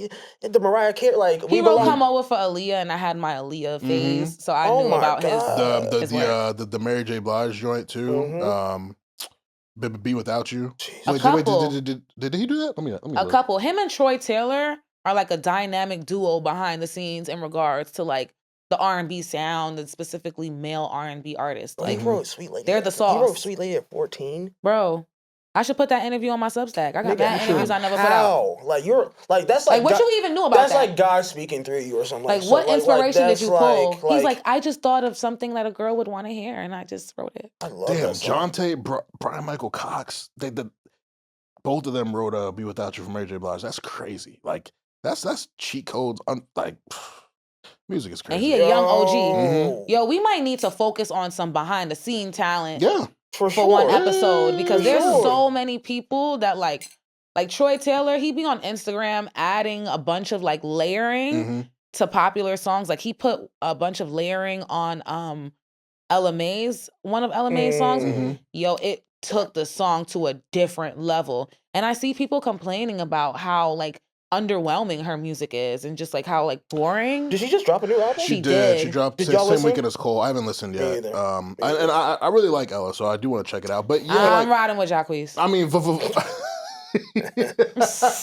nigga snapped on that shit, bro. I watch that video all the time, bro. That Trip remix was the way that shit divided the world. He fried it. Yo, bro, I was selling it for $5 once Mustard pulled that shit off. It was so good. She said, "Get this off the internet." And I was like, "Wait, this can't be an official remix? What?" It was too good. And then he was shouting her out in the ad libs. I said, "Nah, you cutting up, bro." I love Jacquees. I'm always. That's my king. I met him. He pulled up for Rolling Stone, but they invited us. He did like a live set. It was like 2023, 2022 ish, and the nigga smoked it, bro. Jacquees is nice. Listen, I love the effort. I love that he remade everything in the past. Yeah, he's really like one of the most R&B niggas of all of them, like within this era, and like he's still going, and like he doesn't get his credit for a variety of reasons, but Jacquees nice. Sampling Avant's Bridge on Read Your Mind and creating a whole song that became a breakout single. Yeah, you're him. Yeah. But man, we're having a great conversation today. We got all the way here from Brent Faiyaz, but Literally. Brent Faiyaz Icon. Let us know your thoughts on it. We're gonna jump into our word of the week before we get to our board meeting. This week's word of the week is incotive. Say it with me, incotive. Incotive. It is a noun that means marks the start or beginning of something. So an example sentence is, though the life of Pablo signaled the end of Kanye West's prime, that era was incotive of the man we have seen become more erratic and problematic all the way up to the present. Perfectly used. Perfect segue into this week's board meeting. One of our February 2016 responsible revisits is Kanye West's The Life of Pablo. First, where were y'all in February 2016? What were you doing? You just moved to the city. Yeah, like I moved, I just moved to the city, but I've been there for like 4 months, like 4 months. So yeah, just getting acclimated and like literally like falling in love with New York City because it's like, I remember I had a conversation with my dad or mom, and I was like, I would like die here before I go back to Cincinnati, like dead ass. So I love when my immigrant cousins say that too, Like, bro, especially with the thick Spanish accent. I'll be like, okay, girl, you love New York. Nueva York. Yeah, they love it bad. I was like, Where were you in February 2016? You know, birthday month, 21. Ooh. I went on a ski junior trip. in college, right? Yeah. Junior. You can ski. I went on a ski. No. She was there getting lit. Come on now. I was throwing that wham in a circle. Like, I was like, oh wait, you was training for the Olympics? Like, come on now. But there was like this adult ski trip that I went on. That's tight. And I'm the first one to turn 21 because my birthday's in February. So my homegirl she was using a fake ID at the time, and her ass booked the fucking ski trip with her real name. So when they're doing the check-in, her ass couldn't get on the motherfucking bus. And then we became the talk of the trip because we were the minors trying to sneak on the bus, quote unquote. And then like my ex-best friend at the time, she was the only one who had a car. So she's like, I'm gonna get off with her and I'm gonna meet y'all in PA. I'm gonna drive there. I was like, all right, cool.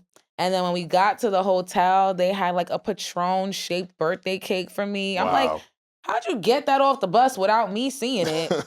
And then sneaky ass bitches. Yeah, like y'all sneaky little hoes. You be having to question your friends when they do some fire surprise for you. Like, yo, how are you this good of a liar? And what else do you lie about? You feel me? So I was really, and then like a Patron-shaped bottle cake for me, who don't even drink no more. So like that goes to show you like where my life was at that time. Yeah. We went to a Future concert that weekend too. The ski trip of the Future concert was that What there. a time to see Future too. And that was like the first year that I was like, yo, I need to make this like my permanent lifestyle because you know my ex-best friend, you know, niggas love them a high yellow John. She yellow, green, brown eyes. Some nigga pulled her arm and I seen the badge on. I was like, you want her? This who you want? Hold on. And everyone stopped because they saw I wasn't behind them. And then we ended up backstage with Esco and Future and shit. So February 2016 was really, really lit for me. Yeah, I was a junior at Cornell. We had just had our frat party, all black everything. We would have it every year, kind of like right when people got back from winter break. We had February break, so I came home for Valentine's Day, set up a nice little dinner for my girlfriend at the time. But yeah, I was getting ready. That semester was like the most lit semester ever because we go from the album we're going to talk about, Life of Pablo, to Young Thug, Slime Season 3, Drake Views, Chance Coloring Book, Beyonce Lemonade. Like, bro, it was, and like Migos was cooking at the time too. Like, we just... what a special time to be a fucking and to be in college, experiencing Ray Sremmurd and Fetty Wap and all this shit. Like just incredible time. So that's when I hung up my Lover Girl cape too. Yeah, I had just got out of a 4-year relationship, and I was just like, yeah, no, I'm gonna focus on myself and make sure I'm backstage all the time. Me and the girls did at the time. We were like the Stomp the Yard love story. I was an alpha, she was an AKA. Screaming! So y'all was going around the school. We know walking around in our para and shit, and it was a very toxic relationship though. Hope she's well. She disappeared off the face of the earth. You don't lurk? Oh, you looked, and you can't find her because she disappeared. I've checked. She's on LinkedIn, but she ain't on any other socials. And I don't want to stalk your LinkedIn. Like, you can't find much there anyway. Yeah. So, but I hope she's doing well.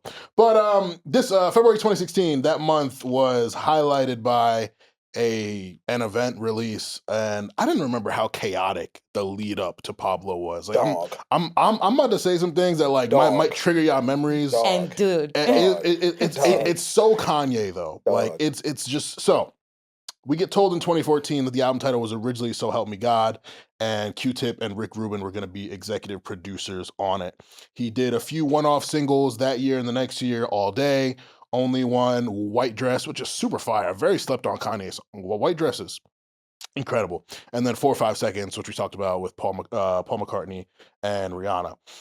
In 2015, the album title was changed to Swish, with the caveat that the album title could change again, and it would. January 2016, Swish was announced for February 11th.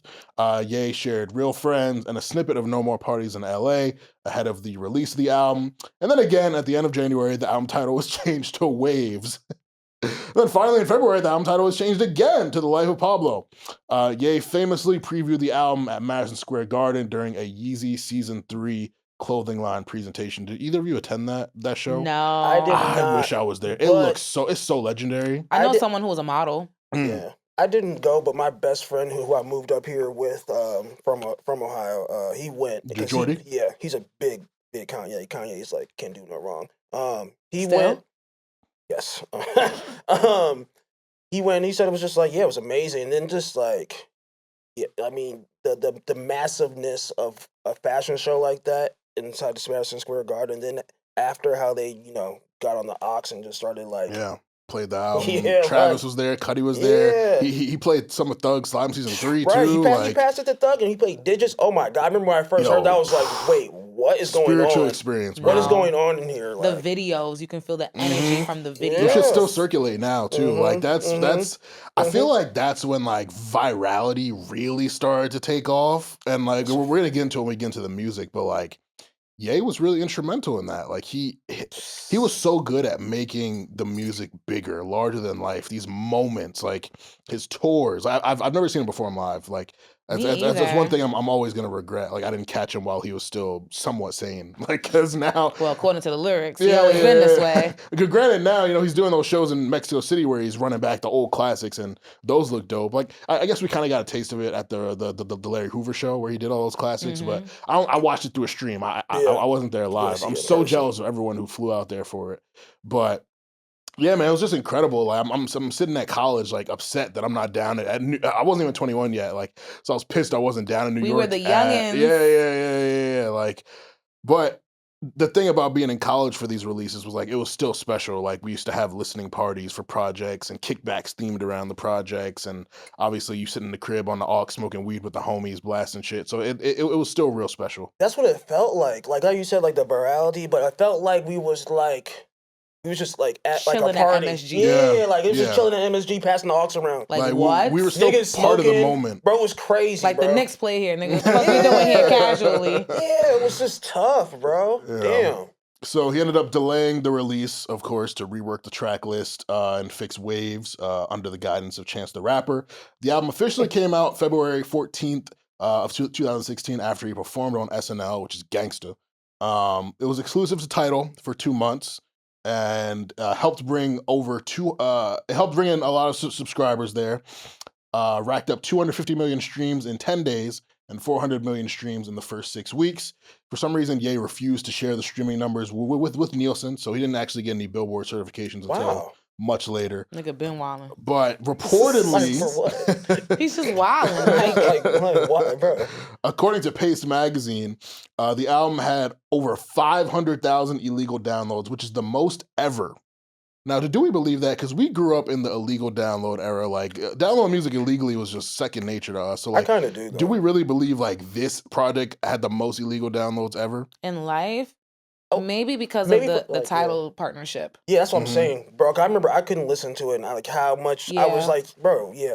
If you didn't surrender to the subscription model, your only way was to do it illegally. Get a link and a lot something. of people were still doing that at that time. It was like a pivotal time. People needed it. People needed to hear that album. Yeah, and it was like it's only believable. Tidal, like. I'm trying to think. I think the Carter 3 that came to mind because like that leaked. That was like the leaked version of it, and then the official joint came out, and like Wayne still did 1 million first week. I'm just like, damn, this was really the album that like had the most illegal downloads ever. But Kanye got stans. Oh, absolutely, yeah. No, they are. Wayne don't have stans. You telling them they can't? You telling them you can't hear an album unless you get title? Oh, niggas, you niggas passing in links. They said, watch this. Yeah, fast. Yeah. They said, I ain't gonna listen to the shit. For 2 months too is crazy. Yeah, man. That's a while. Yeah, but it's funny because didn't Kanye also call out Hov for? I think he did. That. That's why it was. Because like when Nicki started going off about that, I was just like, didn't somebody else say this too? Mm-hmm. And listen, I'm Big Brooklyn, okay. And I don't believe that you can get to billionaire status without fucking some people over. Yeah, no, of course. Yeah. Everyone's not gonna be happy. There's no such thing as a good billionaire. Yeah, good-hearted. You know what I'm saying? Billionaire. Like, someone's gonna be mad. Mm-hmm. Someone's gonna be tight. Yeah. But it's interesting that like how long it was exclusive for, because the partnerships, do they usually go on for that long? Isn't it usually like a few weeks? Yeah, because like bro, that's what I'm trying to say. Like so they understood the power. That's gravity and bro. Influence. Yeah, because I was looking it up to get exact info on that. Like with Drake Views, for example, which was an Apple exclusive, it was only exclusive for like a week. That's usually what it is. Like a week or two. Yeah. And then like for this to be 2 months, that's wild. And then like I'm not gonna lie, I re-listened, of course, in preparation for the show, and it was sad to hear some of the things he spoke about. Like, I don't like him and Hov not having a relationship. Like, that's weird. It's really hard to see, especially, looking back at that Watch the Throne era. It's just like, wait, y'all niggas not cool? Yeah, he's lost so many people. He's lost Push. He lost Cudi. Kid Cudi, yeah. He's kind of, him and Travis are apparently rekindling things, but like, so many people who are just so impactful. He's a forgivable person. Travis. He forgive anybody, child. That boy Travis for everybody. When I heard him on Nicki track, I said, yo, she spoke about your child. But okay, I hear you. You stand for nothing. That's that shit. Yeah. Pusha T was talking about. Mm-hmm. But yeah. The controversial Famous, where he infamously talks about him and Taylor Swift could still have sex, was serviced to radio as the lead single on March 28th and exclusively given to Spotify and Apple. It peaked at number 34 on the Billboard Hot 100. That's the highest charting song of Life of Pablo. Seriously? Yeah. The full album. I believe that. Yeah. Because the whole being exclusive thing. Jesus Christ. Yeah. The full album eventually hit other streaming services in April 2016 and finally reached the number 1 on the Billboard 200 with 94,000 album equivalent units in its first week of general consumption, marking his 7th number 1 album in a row. After its release, he continued to make changes to the album, calling it a living, breathing, changing creative expression. How did we feel about this? Like, it's so Kanye, just giving us something unfinished. I thought it was... Yeah, it was very Kanye, but it was also like very like kind of like futuristic power streaming stuff. Like the live updated. Because we saw a lot of artists start to do it after him too. So it was like kind of cool. Yeah, I thought. And then we ended up getting like St. Pablo in June. So the tweaks ended up being cool, but it's just like, nigga, just give us something finished. Like, once you surrender your art to the world, like, he's insane. And it was like the album was so well received too. It's just like, what do you need to change it for? Yeah, Kanye is just so innovative and ahead of the curve like that. Like. He always does the crazy thing first that the rest are gonna follow. Like I did enjoy when, I hate to bring her up again, but I did enjoy when Nicki added that whack to Meek Mill after the track came out when she was like, bag talk, but ain't got no mouth with money, bag talk. I'm like, wait, hold on. You went back just to add that? Yo, Kanye. Yo, like that was so fucking funny to me. Or when like Khalees called out Beyonce, like, yo, take my shit off. And she just took them la-la-la-las off. I was like, well, damn. Took them off ASAP. Like, stat. But I am happy not everyone follows that trend. Yeah. Everybody can't do that. You know what I'm saying? For sure. Yeah, everybody can't do that. So Pablo ended up going platinum in April 2017 and was the first ever streaming-only album with this distinction. Kanye infamously said, like, I'm not putting physicals out. So it was literally just streaming numbers only, and it still achieved crazy heights. So that is the backstory of the Life of Pablo. How did y'all feel about it when you heard it in 2016? And how did you feel about it upon revisiting it for this segment? In 2016, Kanye was already bugging. But when the project came, it was like, all right, you still got it. So whatever, I'm gonna just ignore you. Mm-hmm. No, facts. That's how I felt about it. And then just like the run he had before, you know, I think it was his last song before this was Yeezus. Yeah, and then it was 2013. what, Graduation? My Beautiful Dark Oh, Twisted My Fantasy. Beautiful, yeah. So it's like, yeah, he was still coming off of, okay, You're Amazing. Mm-hmm. And then, you know, the show. Also, Cruel Summer, I forgot. The good music album. Right. Which had some shit on it. Click. Bro, what? Mercy. Man. They was The Mercy video, bro. I still quote Click. Yeah. Anytime I'm with my friends. Yeah, like, yeah. So he was still bugging. Good music was so cool. Bro, they were so fucking they cool. were wearing fucking suits everywhere. Like, come on, Yeah. man. Like, it was cool. Mm-hmm. So, yeah, I was excited. Then, you know, watching the show and you hear the Metro Boomin tag and, like, it's like, oh, I need this in my veins. Like, Yeah. I need this. So. you know, I also thought it wasn't possible for Swizz Beatz to sound that fresh in 2016. Yeah. What was that? Ultralight? No. He was on the track with Rihanna, Famous. Yeah. Oh, Famous. wow. The highest charting one. But I never thought Swizz could sound that fresh in 2016. Because remember, the Versus conversation started with him versus Timbaland. Yeah. And I always leaned more towards Timbaland because I felt like his sound was more futuristic and like, you know, Swizz just kind of sounded real dated to me. Like, it just sounded like New York boom bap. But to hear that, I was just like, was that Kanye's influence? Does Swizz have that? Because, you know, he's a producer at the core. So I'm just like, you have that brain to tell him what to do and he would respect you. So that was really cool. He floated. No, I remember the talk of this album. This is supposed to be a gospel album, but when you listen, it's only Ultralight Beam is the only gospel song. No, there's a few other religious themes. It's not like a song, Yeah, but it was like a concepts line or two. Yeah, for sure. And Kanye's always done that. You think about Jesus Walks, you think about all that other stuff. But like, I just remember hearing Ultralight Beam, I'm like, yo, what the fuck is this shit? Kirk Franklin, Chance the Rapper, like, yo, I'm like, what am I about to hear? But that song was so fucking good. Like, it was like, it was so hard to get past that record. And yo, the guest stars he had on this project, you got Frank Ocean, you got Weeknd, you got Kendrick Lamar, you got Ty Dolla $ign, you got Sampha, you got Rihanna. Max like, B was on that shit. Yo, what the collaboration that he does is he's one of the best at it. Yeah, he Kanye brings the best out of like everyone he works with. And like a lot of niggas can't say that. Like Rihanna sounds fantastic here. Like, oh my God. Yeah. But the run, Ultralight Beam, Father Stretch My Hands. Father Stretch My Hands is such a just like man. And it was so funny. I'm sure you remember. Like niggas would make the basketball clips and put Father Stretch My Hands in the back, like Steph Curry shooting a three, and then as soon as the shot goes in, beautiful moment. Like yo, yes, bro. Like that's iconic. Yeah. What Kanye did for Designer, you know. What did he do for Designer? I mean, people. I feel like obviously Panda was out already. But I feel like people got familiar with him and the record because of part 2. Obviously, when you get to Outside, people play original Panda. They're not playing the Kanye version. But I do think that part 2 put people on to. I mean, but what else did it do?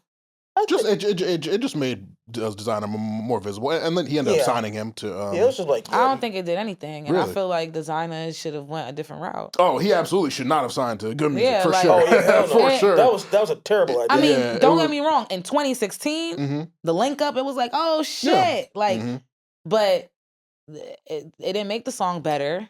Yeah. It wasn't a better version either. And then it just kind of felt like Designer like relinquished everything to Ye and then got nothing out of it. Like it felt really hard to watch him and Tiana. How like during that era, it was very hard to watch them two. Yeah. How they were handled and just how everything went. It was as the New York in me, I couldn't watch it. Yeah, like, Kanye was definitely a fuckboy. Like it was like bittersweet for Designer. Like he was able to get big and get known, but Kanye didn't do shit for him after. Like he kind of just took his mojo and then threw him to the side. Cause that's exactly how Designer put out Timmy Turner, and we're like, yo, like which is also one of our funniest clips. This nigga Will, like, yo, niggas thought that was some tribal shit. Please, you know I gotta fall. Niggas was like, yo, he's stepping back into his the ancestral plane. Because it was in black and white, and then it came on slow too. It was the shit. craziest time, Holy yo. shit. He was bringing back the Illuminati, like some demon shit. But oh my god, famous feedback highlights. We're only making the high. I love that. That's my favorite song on that bitch. I can't lie. Also in 2016, hearing Max B on that Surfer interlude, it was like at that time they made us feel like he was gonna come home like every year, and like it never happened. And then re-listening to it to prepare for this, and him actually being home. Yeah, it hits so different. I said, "Oh my god, Cartel's home, Max B's home, Big Meech home." Like the fuck. What's your favorite songs from this album? It's hard because like honestly, there's nothing bad. I was about to say, don't make me do that. Like we could break down songs, but to pick one, I mean, I could like to pick one. I can't lie.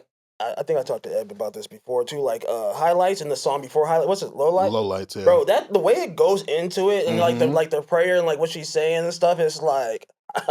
I was listening to that like over the way here, and I was like, "Damn, this is like very Sunday, like churchy." Yeah, I was like very Sunday. Like I didn't know this was supposed to be a gospel album, which makes a lot of sense. No facts, I love that. The sequencing and the arrangement is like masterful, fucking like bro. It just.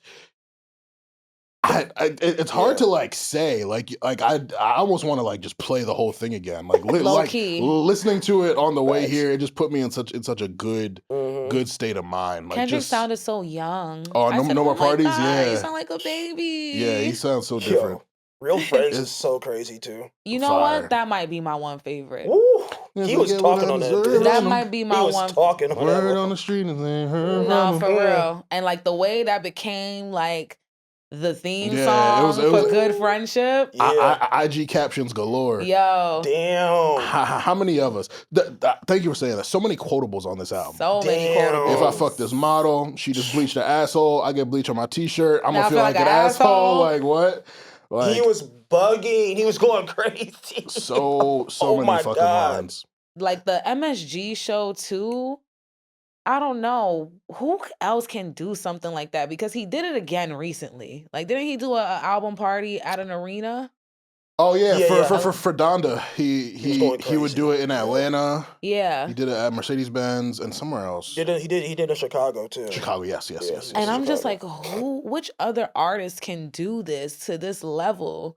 Like, the thing that impresses me about Kanye is just how long we've kind of just been following things that he's been doing. Yeah. Like, from the shutter frames to the scarf to the mascot and then like a lot of niggas had that mohawk. I don't know who had it first, but I be thinking about him and Diddy when I think about that damn mohawk, and sometimes Usher. And they were like really early on it too. Like I didn't get my first mohawk till like 2011, and that was when they was dying out. It was like, all right, mohawks are done now. Like I was late, but these niggas in like 05, 06 had with these the mohawk. shits. Yeah, Kanye, he's very like innovative. He's a visionary. Like even him being so hands-on and styling Kim and like all the girls following her and like just like to this day, that album and just Kanye West as a whole literally planted the mustard seed for like the industry today. Like there's no features listed on there. Yeah. It's the songs are short. What's the duration time for the entire project? It is an hour and 6 minutes. 20 songs, hour 6 minutes. And I remember that's like when the complaints first started.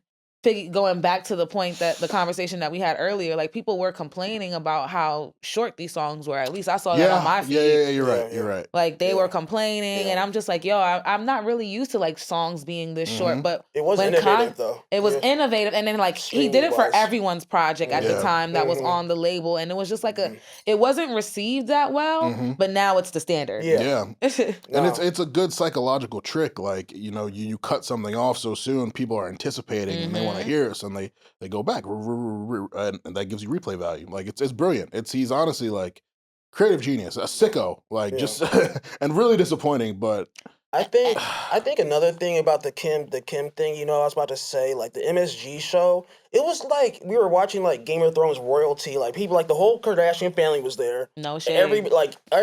Every person in hip hop was like important. That Kanye's Cool was there. I mean, when they play it and he's like above it and he's like this and like they're behind him That smoking. picture. It's crazy. No, that picture is seriously it's just, majestic. Yeah, bro. Bro.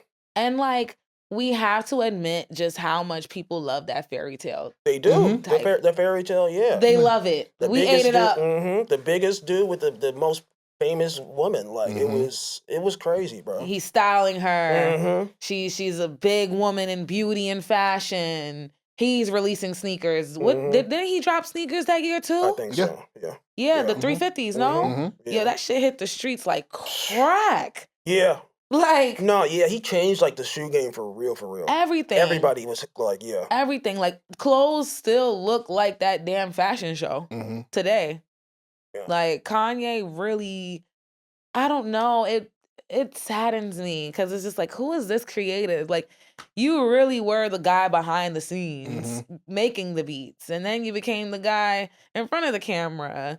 And then you still have the skill set to kind of like nurture and guide people to reach their full potential. And it's really sad even listening to I Love Kanye now.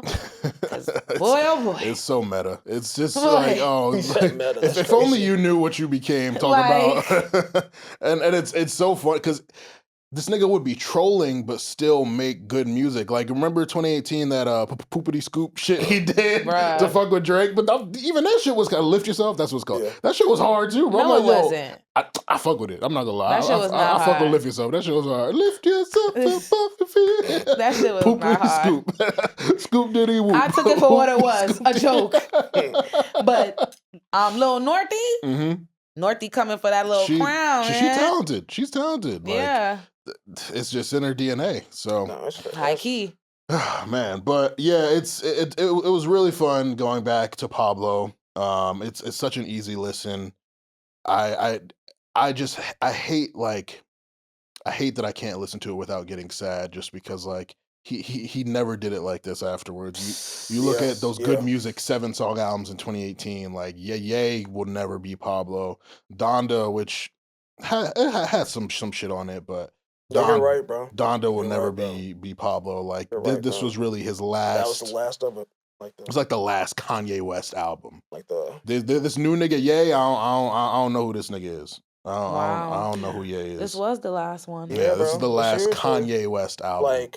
Like you don't even have to do any rankings after this. Yeah, like you can start from here. Like which album? How would you rank the albums from Life of Pablo and before? My favorite one, I believe it's either Graduation or Late Registration. But My Beautiful Dark Twisted Fantasy is fire. Like it's hard to put Pablo over any of those. So or 808s. Yeah, 808s, even College Dropout. Like Pablo gotta be. I put Pablo over Yeezus. So Pablo's that one's easy. Yeah. So Pablo, and then I don't know if Watch the Throne counts on this list too, but like I think it does. I think Pablo will be like my number 6. But it's like, yo, that's a tough 6 though. Like it's classic. That's an immaculate run. Like Come on, Midwest. How would you rank it? I mean, Graduation's my favorite. I think Graduation. I can like talk about Graduation like forever, just because I think it's his most inspirational. Like you can do this type of music, and like that shit is special. And then probably Late Registration, and then 808s. And then maybe Yeezus, I guess, and then Pablo. Like Pablo would be my 6, I think. Yeah. How about you, Ab?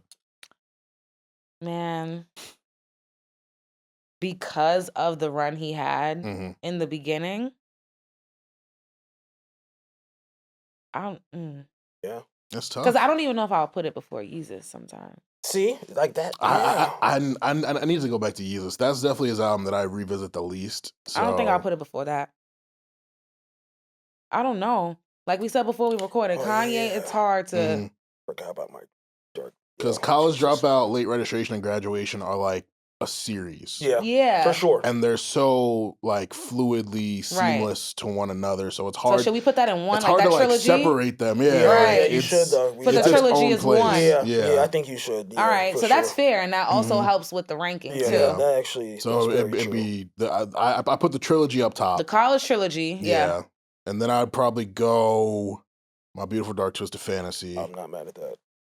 then 808s. I was about to say I put 808s after the trilogy. Then My Dark you Twisted. like 808s that much? Yeah. Yeah. Like I felt like I was just so much younger when that came out, and I just really loved music so much when that came out. When like, that nigga put out Heartless, I'm boy, like, dog. No one's doing the auto tune like this. Like he took that shit to a whole different level. Like Streetlights, Streetlights is my shit too. In the night, 808s. Yeah, then My Dark Twisted, Beautiful Fantasy. Yeah, matter of fact, damn. I don't know. Damn. This is one of the hardest catalogs to rank. Yeah, Kanye's catalog. This is nuts. I don't know. It's very difficult. Does he belong on Mount Rushmore? Oh yeah, I mean, here's the thing about. I got 8 up. I ain't gonna say shit. I'm only no. I'm gonna go to y'all. I've never been that into Kanye as a rapper. I don't think he's that great as a rapper, and obviously we know because some people view him more as a producer. Like to me, he's an artist. Like he's a song maker. He has had great verses. Granted, we know other niggas have written them for him, but like it's hard to put him on a Mount Rushmore because if you put him next to a Cole, a Drake, a Kendrick, a Hove, like these niggas we know. They was right in their shit. Like they're legit spitters. So well, Drake is questionable, they say. Yeah, whatever. But so it's tough. Like if we're just talking like an overall artist, Mount Rushmore, it's hard to not put him on there. Yeah, who else did it like this? Like the artistic elevation, or for sure, bro. I think the rapper Mount Rushmore tree is definitely different. Like you said, like he can't rap like hell no. But if you're talking about just like a artist, I guess. Yeah, for sure. For sure. Yeah. How often do y'all revisit any of his music, given what he's become now? Because I know some people who we have the conversation about separating the art from the artist all the time, and it's hard to do. Like with certain people, it's hard to do, and with Ye, it's like his new stuff, whatever he promotes, whatever leaks. It's like I don't tap in, but like his old stuff that I grew up on, stuff that influenced my favorite artists, like I hold it in such a special place. But even that, I don't go to because people try to use that as like a blanket for all the fucked up shit he does now. He's like, yo, but this nigga made Late Registration. Like this nigga, he's a mastermind producer. It's like, yeah, he is, but he's a fuckboy. Yeah, like that's 20 years ago, bro. Like you can't forgive what a nigga's doing now because of what he did, 20 years ago, or even more recently, Pablo, which was only 10 years ago. Like it's hard for me to go back. But how about y'all? I go back sometimes. You know what? Recently, there's a tweet that like popped up and someone posted him doing the Def Jam poetry thing. Like way back, and he was doing like All Falls Down. Yeah. I was like, damn. Like we came so far, bro. And it's like, it's almost like the tweet was like, oh, I was like listening to this crying, and it's like that I wasn't obviously crying, but like the stuff in like the material and what he used to talk and like how he used to he could like evoke an emotion out of you, especially a black person. That in a way that's like he's talking about the stuff that like no one wants to talk about. That's like on the front of all of our minds all the time. Like All Falls Down is an amazing song. And then like Bittersweet poetry too. Bittersweet. It's just tough. He does speak with a level of conviction. Yeah, that's like what? Very convincing. Yes, like I was young as fuck when Can't Tell Me Nothing came out, but just know I had plans for when I got my money right. Yeah. Oh my god, I forgot about that song. Excuse me. Yeah, I might saying something, bro. I might listen to that. You can't tell me nothing. It was real like, bro. He told Jesus he'd be back in a second. Yo, mottos, mantras, like what? Motivational quotes. That's what I'm trying to say. Affirmations. Like this nigga was really made you believe in yourself. Like he made you like, yeah, dog. Like when people say the industry is like Revenge of the Nerds now, Kanye opened that door. He is the first nerd that we loved openly, badly. Yeah. Like, but everybody ain't Kanye though. Yeah. No shit. Yeah. No, Kanye could rock out with the pop niggas and then get along with the gangsters and then sit in a boardroom and talk to execs. We loved him so bad. Truly a versatile dude. And like it's so tough to see what he's become and all of the factors that play into that. But, fortunately we have streaming, so we can just go back and play the old shit and get taken back to better times. You feel me? I mean, but how often is it revisited? As a Black fan, I feel like we're always. I feel numb. I feel like we're constantly in a state of grief. Cause the fuck, who else gonna lose their motherfucking mind next? Yeah. There's always somebody every motherfucking week. Yeah. I mean, so I have to separate it, unfortunately, or else I'm not gonna have anyone to listen to. That's true. That's true. Very true. Yeah. Yeah. So I think now with revisiting Pablo, I'm gonna go back, and I haven't played My Beautiful Dark Twisted Fantasy in a while. Yeah. Right, me either. I haven't played Yeezus or 808s in a while, so I'll probably do that on my commute honestly, home. But though. Jesus Christ, shout out to him and what he did 2004 to 2016. Like truly, incredible dude. Incredible dude. Incredible I miss art. the old Kanye. It's kind of crazy. So that is our February 2016 responsible revisit of The Life of Pablo. Share your thoughts with us. Let us know if you can name a favorite song or if it's just the whole album. Like, let us know your favorite features. If you skip anything on the album, your thoughts on Kanye West's legacy, where you rank Pablo in his catalog, all that. And you can do that by following us at Stay Busy Pod on Twitter, Instagram, TikTok, Threads, Facebook. Subscribe on YouTube. Talk to us on YouTube. Follow us individually. Subscribe to the Patreon, the podcast OnlyFans, patreon.com/StayBusyPod. Any final thoughts from you guys before we close? Happy Black History Month and happy birthday to me. Yes, happy birthday, Eb. Salute to you. No thoughts. You know what I'm really happy about? That it's not 10 degrees anymore. It's warming up. It feels like it's like everybody's just like, yo.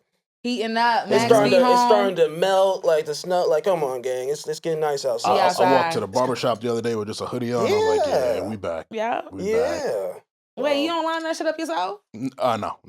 You better line, child. You wasting time. Yeah, I've practiced it. I think I'm okay with it, but I trust my barber more. So He's like, I go. I'll go to the professional. And also that nigga be putting the hot towel on my face, doing the facial. Bro. It's maintenance day. Bro. Say that. That nigga be spinning me around the chair. Like, I feel like a princess. Facts, bro.